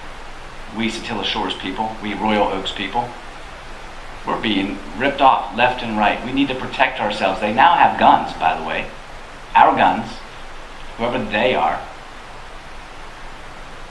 We got to be careful.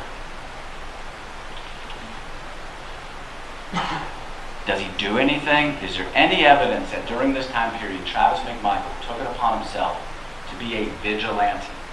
The word Mr. Evans likes to throw around, Officer Rash would call it neighborhood watch. Yes, keep your eyes open. If you see somebody, call the police. That's what he does. That's what he does on February 11th. You have Travis McMichael's statement. He thought his dad had called 911 on February 23rd. Greg McMichael forgot his gun. By the time Travis realized 911 had not been called, he called it himself. And he gave his phone to his father, and you had Greg McMichael's 911 call. You have the body cam of Travis McMichael's interview with the police. At the scene, the man had just shot someone who attacked him. He cooperates immediately with the police. He says, literally, do whatever you have to do. Don't mind me. He's covered in blood. He tells the police within seconds of the incident, literally seconds, what happened, how this occurred, and he tells them exactly what I'm telling you. He goes to the police station an hour later. By the time they get him down, maybe it's 3 o'clock, 3:30. He provides a written statement and a map of exactly what happened. Not only on February 23rd, but going back to January 1st when he was a victim and his gun was stolen, February 11th when he saw this man that he recognized on the 23rd. Cooperates with the police in every which way. Talk about administrative obstruction of justice. Travis McMichael is the poster child for cooperation with the police. He's read his Miranda rights. He could say, sorry, I'm not giving you a statement until I talk to my lawyer. He gives a full written statement, which you have. He talks to the police on the scene. He's law enforcement. He has had arrest powers. He understands the job they have to do. He wants them to do their job. He gives them the evidence to do their job. This man is not a risk of flight. He poses no danger to the community whatsoever. Certainly not a risk of committing felonies. And we know, with facts and not speculation, that he's never tried to intimidate witness or obstruct justice. If the court has fears that if I grant a bond, some of these things could happen, there are ways to prevent that.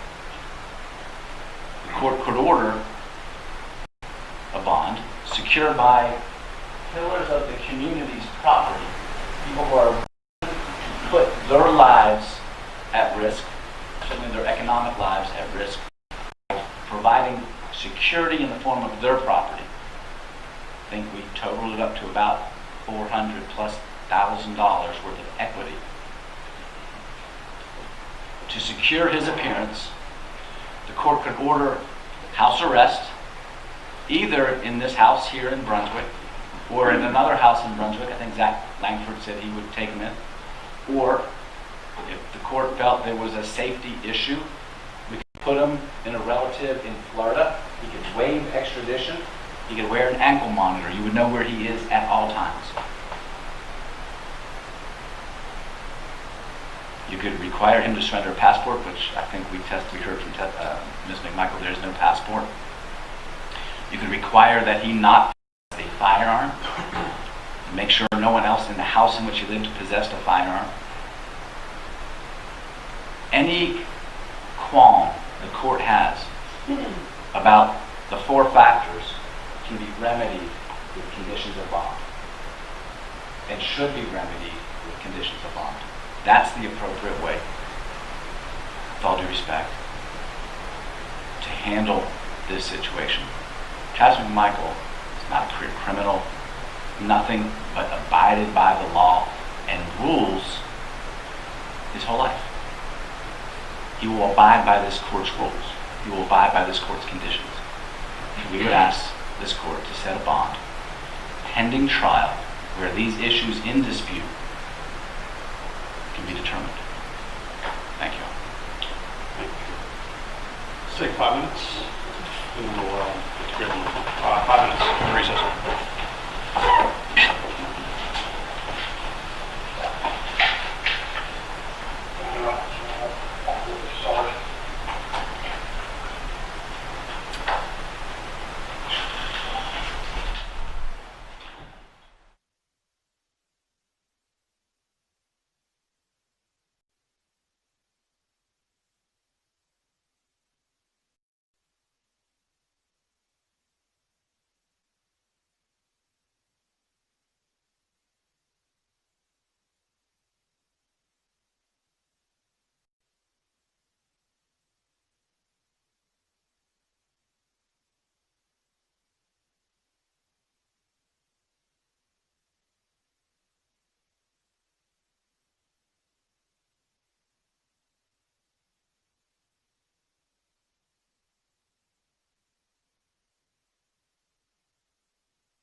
guys, your mics are alive, so we can hear you.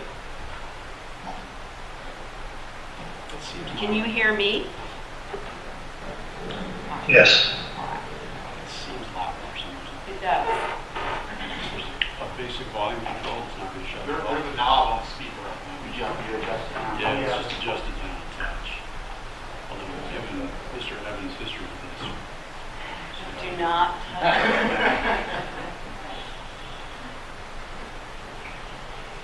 I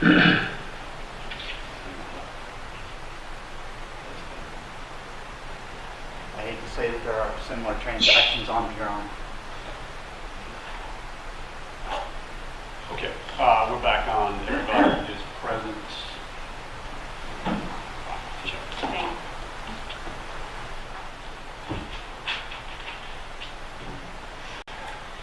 A life well lived, of service to his community, earning the respect of respectable people, committed to his marriage vows through thick and thin, with absolutely no criminal history and not a single complaint ever made in his 64 years on this planet related to aggression, violence, or disparate treatment.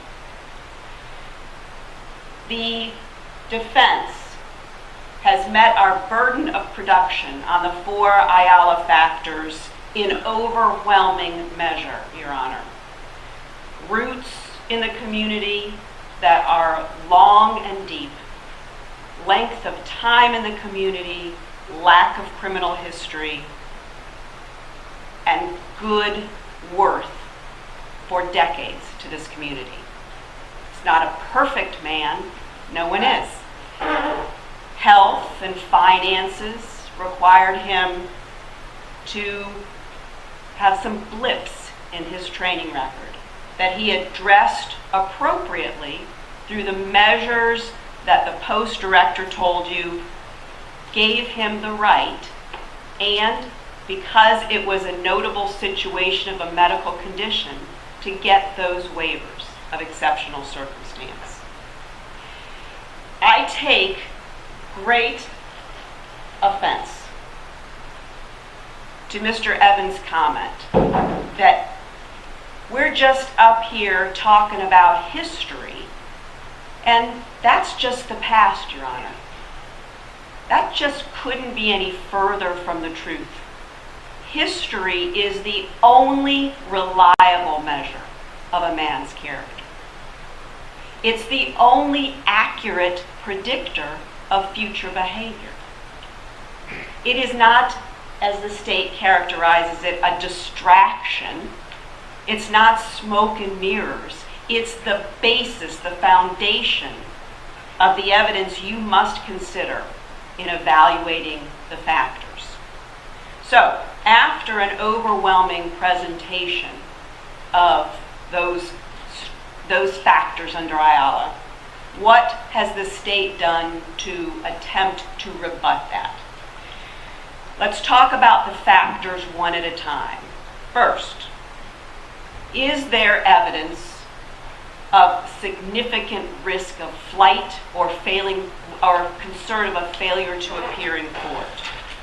The state's argument is that the strength of this, that the seriousness of this offense, and it is the most serious offense you can have, coupled with some potential DOJ investigation, is enough. But what we were able to show you, Your Honor, without trying to try our case, but simply providing the rebuttal to you of why Greg McMichael has no desire to be anywhere on the day of his trial but right here, is because we have a strong defense. This case, despite all that we've heard, is about whether Greg McMichael on February 23rd was authorized to protect his neighborhood against crime the way that he did, to do the good deed that he describes on the phone of putting himself out there to protect his community. This case is about self-defense and whether under the private citizen arrest statute and the justification statute, as Greg McMichael believed he was, whether he had the right under the law to arm himself to attempt to detain a person he believed, as you hear in his interview, with 100% certainty, and in fact he was right, was the person the police had been coming over to their neighborhood to try to detain themselves. A person who was coming into a home under construction day and night, followed by reports of things having been stolen from that home. People of good character who have a significant stake in this community, Your Honor, came before this court and told you Greg McMichael will be here. He needs his trial. He's a man of his word with over 30 years in law enforcement, with a wife he loves, and a grandson that he adores. But not only did they just tell you this, Your Honor, they put their money where their mouth is.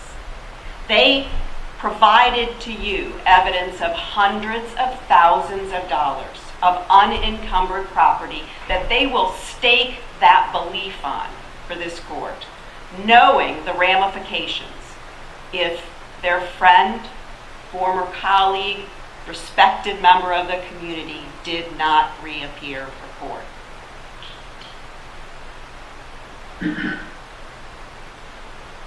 And you also heard why else he's not going anywhere but staying here in Glynn County.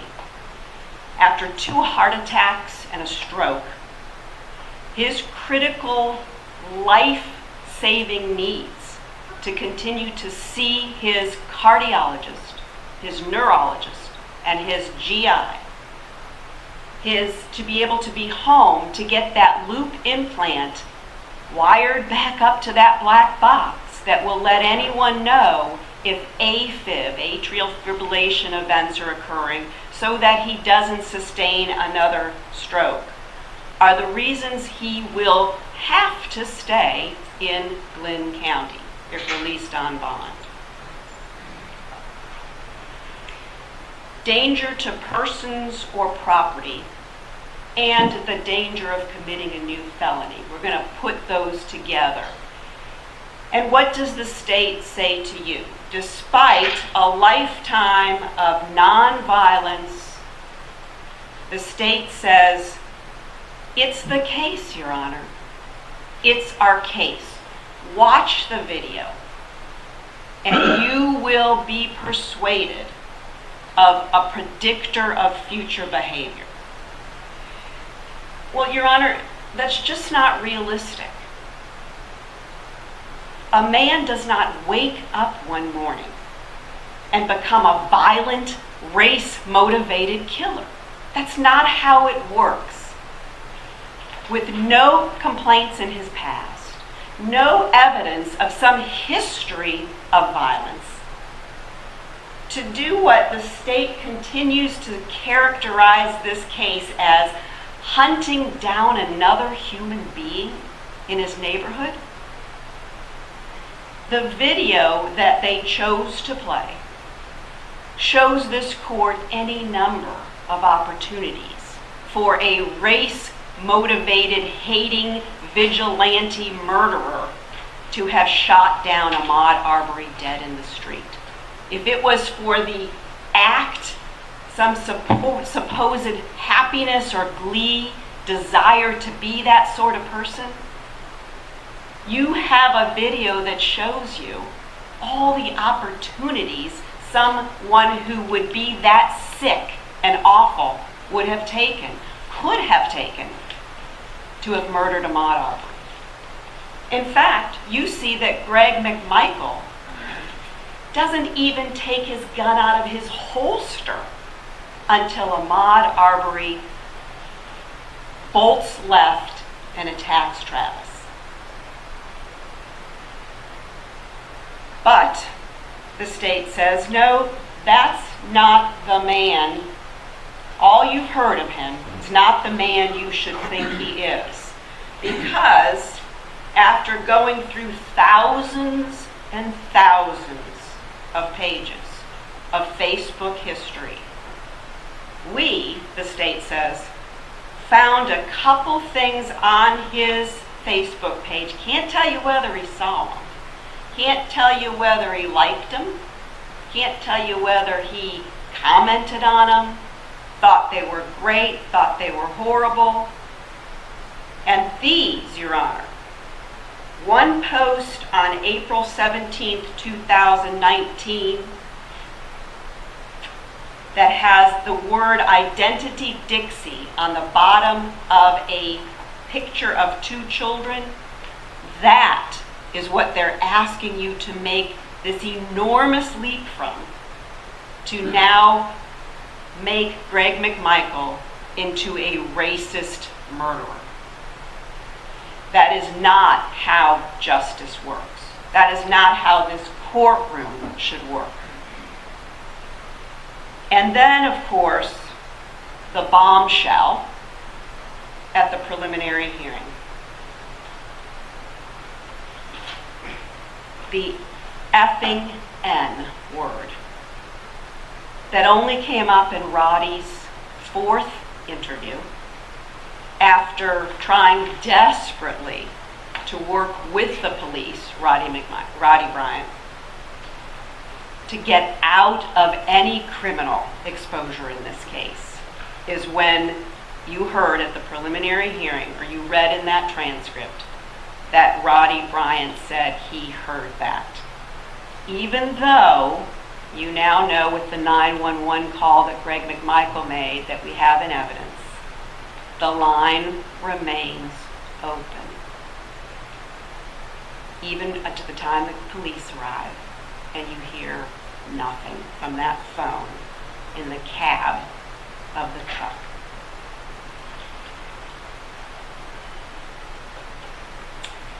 But race, the state says, and racism is what should make you be afraid to release Greg McMichael on bond.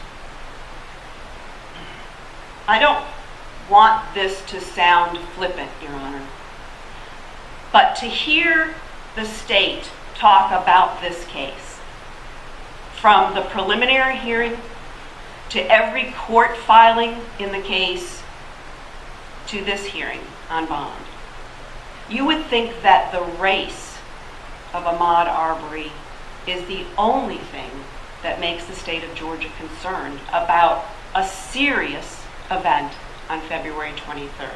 That if in fact this was Arnold Arbery, a young white man who'd been repeatedly seen in Satilla Shores, a neighborhood on edge from repeated crime, caught at night on video more than once in a home under construction where items then went missing. That if Greg McMichael saw Arnold Arbery, chose to follow him in hopes of detaining him so that the police could get to the bottom of these crimes, but then Arnold took a left and attacked his son, forcing Travis McMichael to turn into a killer. That the state just doesn't sound like they'd be all that riled up about it. This case isn't about race, Your Honor.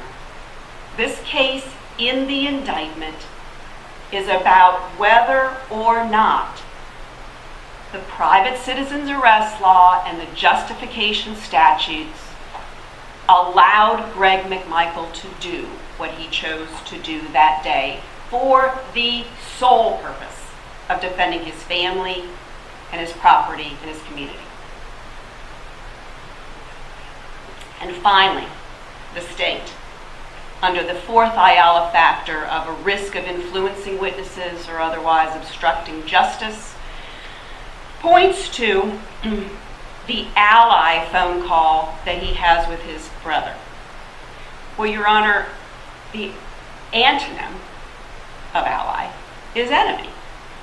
And as we're all aware, in this day of cell phone access, there are plenty of cell phone videos taken by onlookers whose sole purpose is to try to say that the person they're taping is doing something wrong. Ally means no. This videotape, as horrible as it is to watch, is exculpatory. It is the only proof of what Travis and Greg McMichael said at the scene immediately, and that is he attacked Travis. Who could ever believe that had there not been that videotape? That's what that word means. The state says that the minute the officers arrived on scene, Greg McMichael told them that he was an officer, and I'll use their characterization, in the hope that it will impact how the case would progress, inserting himself into the investigation. Your Honor, here are the clips. I'm not a danger to you right now. That's the point of him telling all the various reasons he's saying it, let alone the adrenaline that's running at the time that this has all happened. His context is, you don't need to worry about me. I've been where you've been, ladies and gentlemen with uniforms on. I'm not going to run. I'm not going to hurt you. I'm not going to bow up when you try to get evidence from me. I understand, the quote is, that you've got to do a full investigation. I'm going to comply with what you need from me. And then the fourth time is when people who begin to recognize him. Right. Yeah, we knew each other from the police force.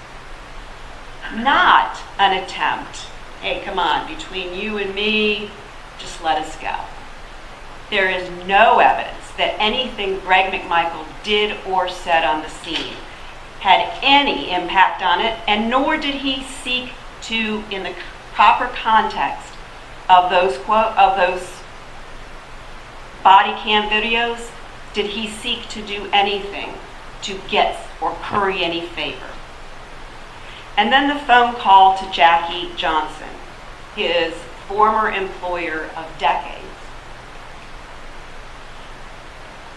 They played the one. Now here you now have into evidence the second one. Hey Jackie, this is Greg. I have retained Alan Tucker, took your advice. I think Alan's going to do me a good job. And then he goes on to thank her so much for your advice. Because who else, who better knows how to seek help in a criminal case? Who knows the criminal defense community but the district attorney? There's no suggestion that he's seeking to get some help from her. Cover me here, Jackie. Help me out. Keep me informed of the investigation. Put me on the back burner. Absolutely nothing like that.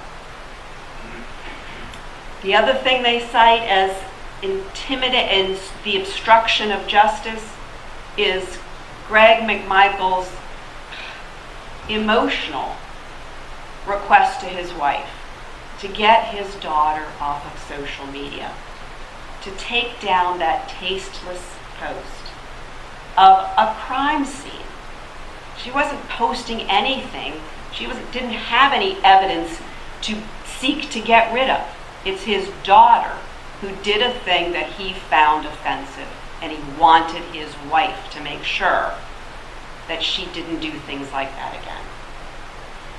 And the telephones, as you heard, were already gathered by the investigator, by Lee McMichael, given to the investigative team that then went over to Agent Dial. Agent Dial testified at the preliminary hearing.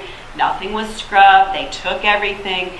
Everything was clean and orderly, just as you would expect a former law enforcement officer to do, because he respects the law. And then the affidavits that we introduced in the case in chief of the surrounding neighbors to say to this court, Greg McMichael is doing nothing to influence me, to intimidate me. Nothing will change about my testimony if Greg McMichael is out on bond.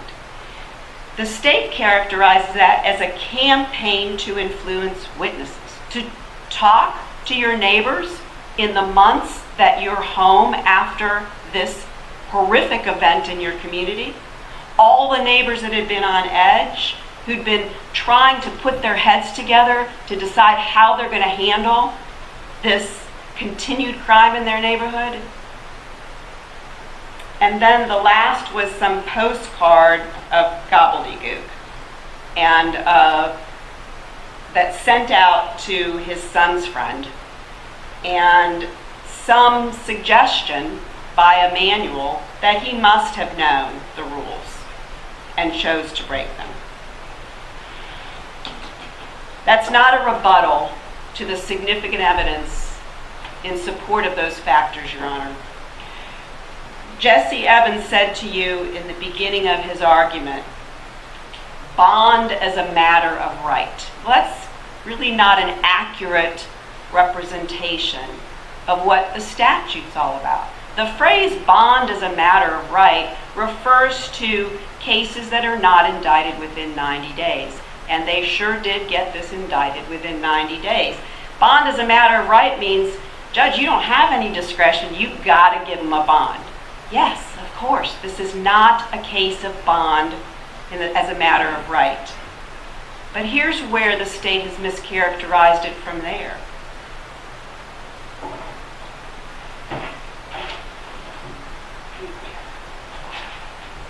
Outside of an instance of bond as a matter of right, liberty is the norm. Detention is the limited exception. The purpose of a pretrial bond is to prevent punishment before a conviction and to secure the appearance of the person in court for trial. Otherwise, Your Honor, what we're doing, if you have not been persuaded that Greg McMichael poses a significant risk of not being here or becoming the man he never was before and becoming a dangerous man suddenly in the 64th year of his life, or to intimidate witnesses after a life of service to law enforcement, if you have been persuaded that that's not what's going to happen, that he'll be here and he'll be safe out there, then your not setting bond is simply beginning his punishment.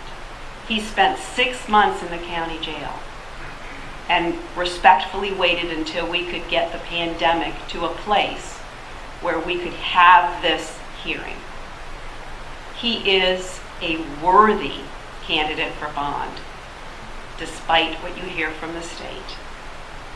And in fact, he does not give you the significant, compelling, and legitimate government need to deny him his right to liberty and freedom so that he can defend himself against these charges. Please, we ask you to set a bond in a reasonable amount that can be secured by family's property and to allow him to go home to work with his lawyers. Thank you. Thank you.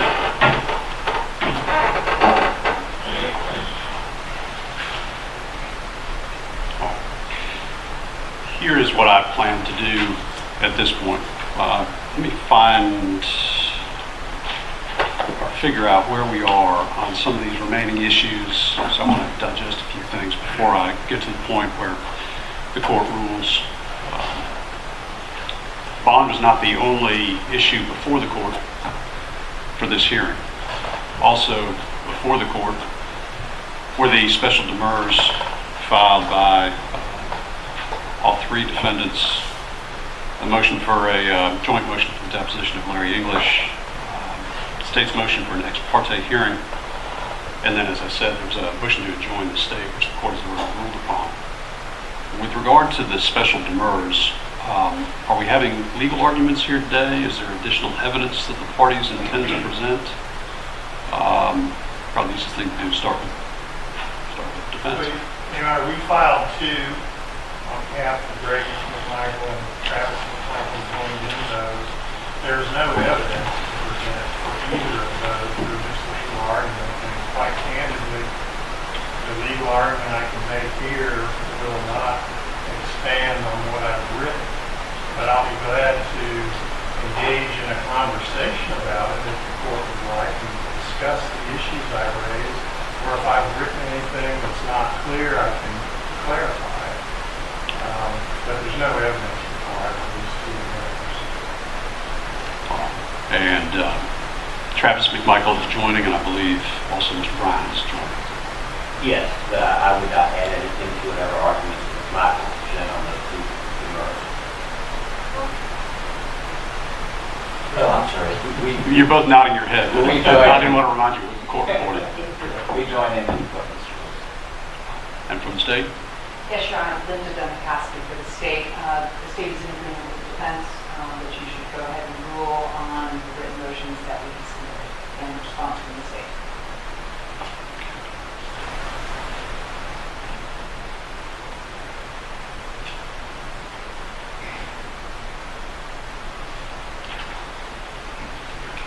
All right. The court's outlined the demurs. What I wanted to make sure of today was that beyond what was submitted in the briefs, there's going to be no additional legal argument or evidence for that matter. That being the case, and understanding that from the sounds of things, everybody's willing to rest upon the briefs, I'll just move forward then with what I've outlined and go through the legal issues that have been presented. So at least for the purposes of today, I'll address that upon the briefs with no further action at this hearing. Yes, Okay. Your Honor, there is, let me address this one because I think this is pretty straightforward. It was kind of an odd filing, at least as far as I was concerned. The state's motion for an ex parte hearing, this had to do with what has occurred in this case. There have been a number of joint filings on behalf of Greg and Travis McMichael. I mentioned yesterday, I think, this case, as much as it may seem at times that I get frustrated with the lawyering that's going on, one of the things about this case that is a positive is that we have experienced lawyers that know how to try a case and know how to get a case ready. And I say that because I'm not sure I really want to get into an ex parte hearing on conflicts of interest. I trust, and unless I hear otherwise, that counsel for Travis McMichael and Greg McMichael are fully aware of their professional obligations to their clients to the extent that it is necessary or has been necessary, and I don't want to know because I don't want to get into any contact between clients and their counsel, any privileged information, but to the extent that their clients need to be informed of whatever the defenses are and what type of decisions are made with representation, I assume they've been fully informed. Unless I hear otherwise at this time, I'm going to assume that that has occurred. Fair enough? Yes, sir. That's right. Thank you very much. That's the way I will address that motion. I'm not going to put anything in writing. I believe that by bringing it up in open court with the clients present by video conference, that I've touched upon what I need to touch upon on that motion. I've got a motion for the deposition of Larry English. What I'd like to hear is what it is, and I've read the brief, It's rare to take the deposition of a witness like that, and there's no indication, although there's some medical issues out there. We don't have a trial date, and I don't have any acute issue that I'm aware of that demand the court move forward. But I'll hear from the defense as to why this is being brought up now. Yes, sir, and I believe the state that they join in the motion, they will also seek the depositions. It is my understanding from speaking to his counsel that he has a serious, significant heart and lung problem as outlined in his doctor's letter, that he is at risk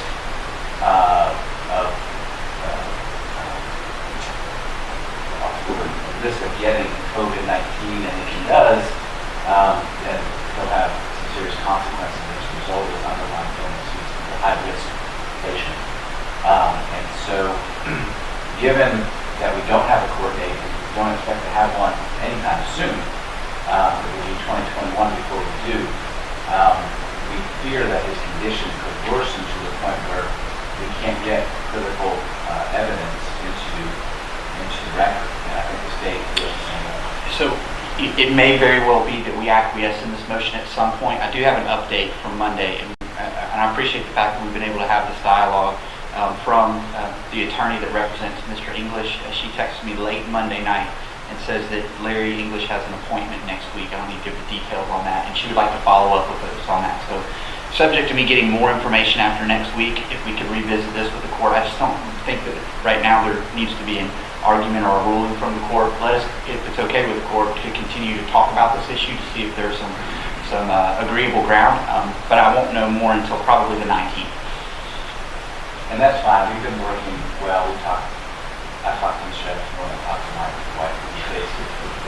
Much of a consternation. So I'm happy to continue the conversation. Okay. And assuming you all. Yeah, we're good. Okay. Well, it's always good to hear the parties are discussing things. Obviously, with a deposition of this nature, the court's going to need to get in the loop if this gets along any further. There's a lot of questions I have about how this would occur and what needs to be done in order to get the court to a comfortable place on it. Okay. But I understand I believe those are all of the matters that were on the court's notice of hearing. Yes, Your Honor, we wanted to ask for one additional issue. In the court's scheduling order, you set our motions deadline, the defense's motion deadline, for the end of this month. I think when the order was set, we none of us probably anticipated we'd be spending a couple weeks in November getting ourselves ready for the bond hearing. Probably figured we'd have done it much earlier. But this has taken a considerable amount of time, and we're going to be moving right into the holiday, the Thanksgiving holiday, and for all four lawyers, we've had to put a lot of things on the other cases on the back burner. We each have an incredibly busy week next week to do the things that we had to put aside.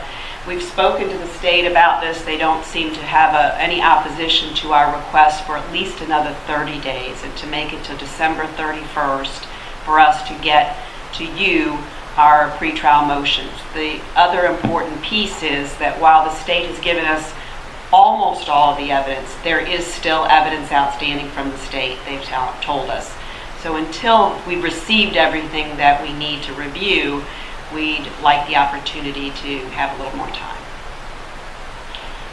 First, so that the record is not silent on this, I don't recall whether we discussed it or not. We did have a scheduling conference remotely with the court, which I think was beneficial, so I want to perfect the record on that, where the court essentially offered to conduct this bond proceeding earlier, but remotely, and it was decided by the defense strategically that it was their opinion that doing it live would be beneficial to them. So I want to make sure the record's clear that since delay was brought up, that the court was willing, as was the state, to do it earlier, but it wasn't feasible, which is completely understandable from the defense's perspective. That's their strategic right. So second, it is accurate that I do not have some things to turn over in discovery. We're talking about digital forensics. I have obviously a lot of digital forensics, but it's been complicated by I won't get into the details, but ability to get into certain devices and passcodes and things like that. So I personally don't have it.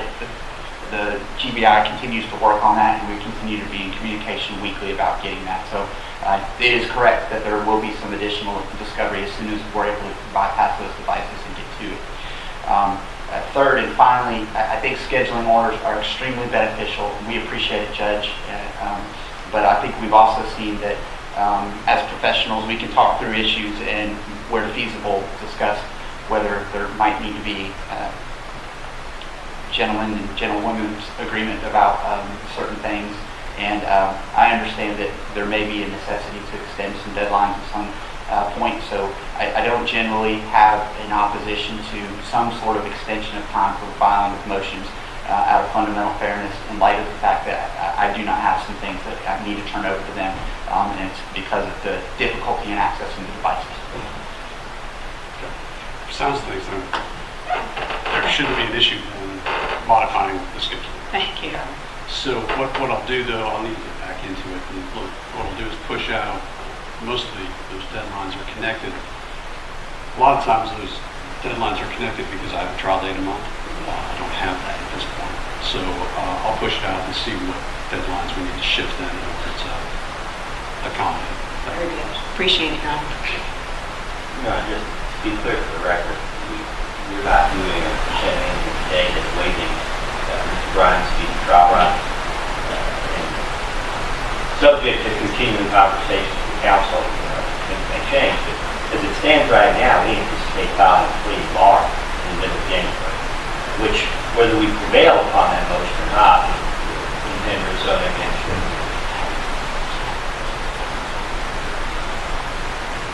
Any other matters for the court? Your Honor, I just need to give this to the clerk of the court. It's our flash drive, Exhibit 32.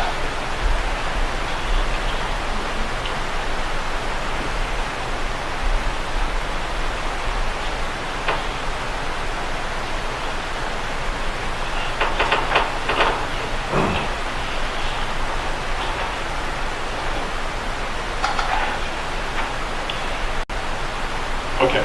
Well, the court, then the last matter is the court's ruling on the motions for bond. The court heard a lot of evidence, and as indicated, I don't want to get into trying the case. And at this time, what I'm going to do, I think, is the easiest thing to move forward is we're going to have to put a written order in place. Let's go ahead and rule and give a few, or touch on a few of the things the court heard from the evidence, and flesh it out a little bit more in the written order itself. So, that being the case, the court does not intend to grant bond as to Travis McMichael or Greg McMichael. Generally, with regard to Travis McMichael, the court had serious concerns about a number of witnesses. Again, I'm just going to touch on a couple of things. There are other issues the court just needs to flesh out that would be in the order. At least the live witnesses, which was Travis McMichael's mother, and then two, as they described it, best friends and spouses, indicated to the court that there was a significant concern about bias. What concerned me the most, though, was the consistency of the testimony, and then what I have to comment upon the record, what I found to be an absolutely indefensible explanation from one of the witnesses in open court under oath as to email exchange. That alone, at least with regard to that one witness, in this court's mind, placed the rest of his testimony, given the consistency of his testimony, potentially no testimony, as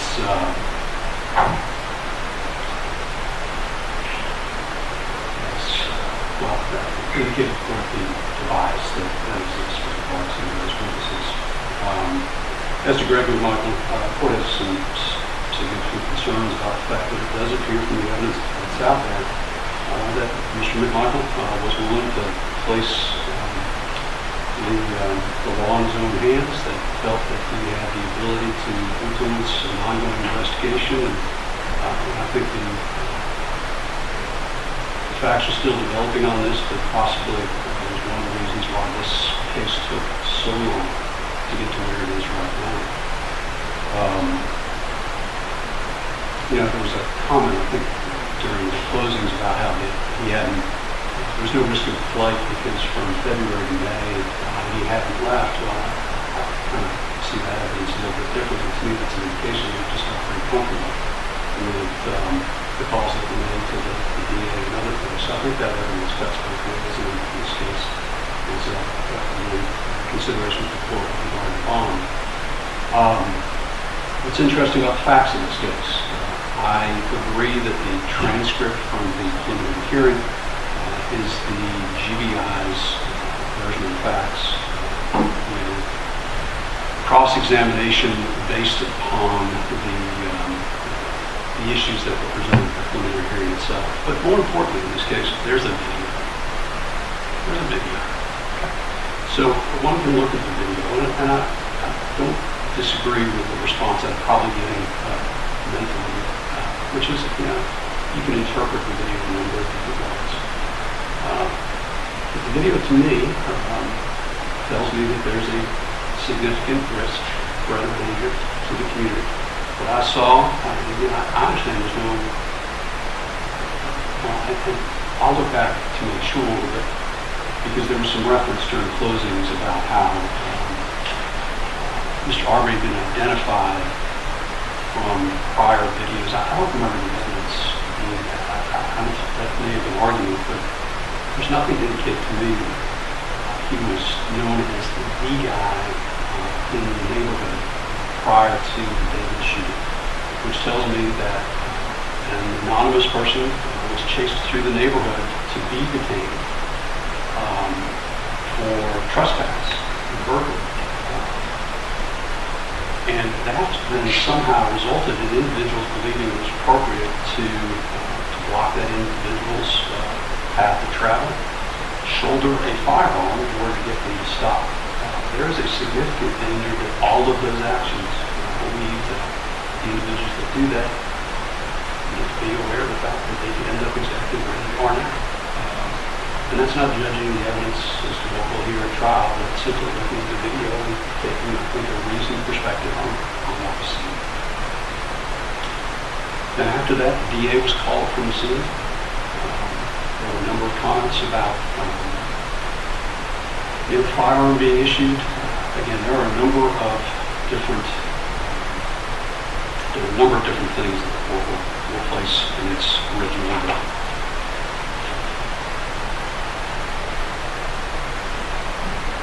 I'm not going to get into the social media. I may touch upon in the order itself. I think that focusing too much on that social media at this point takes this case in a direction that I've been trying to indicate to the lawyers. I don't want to take it in.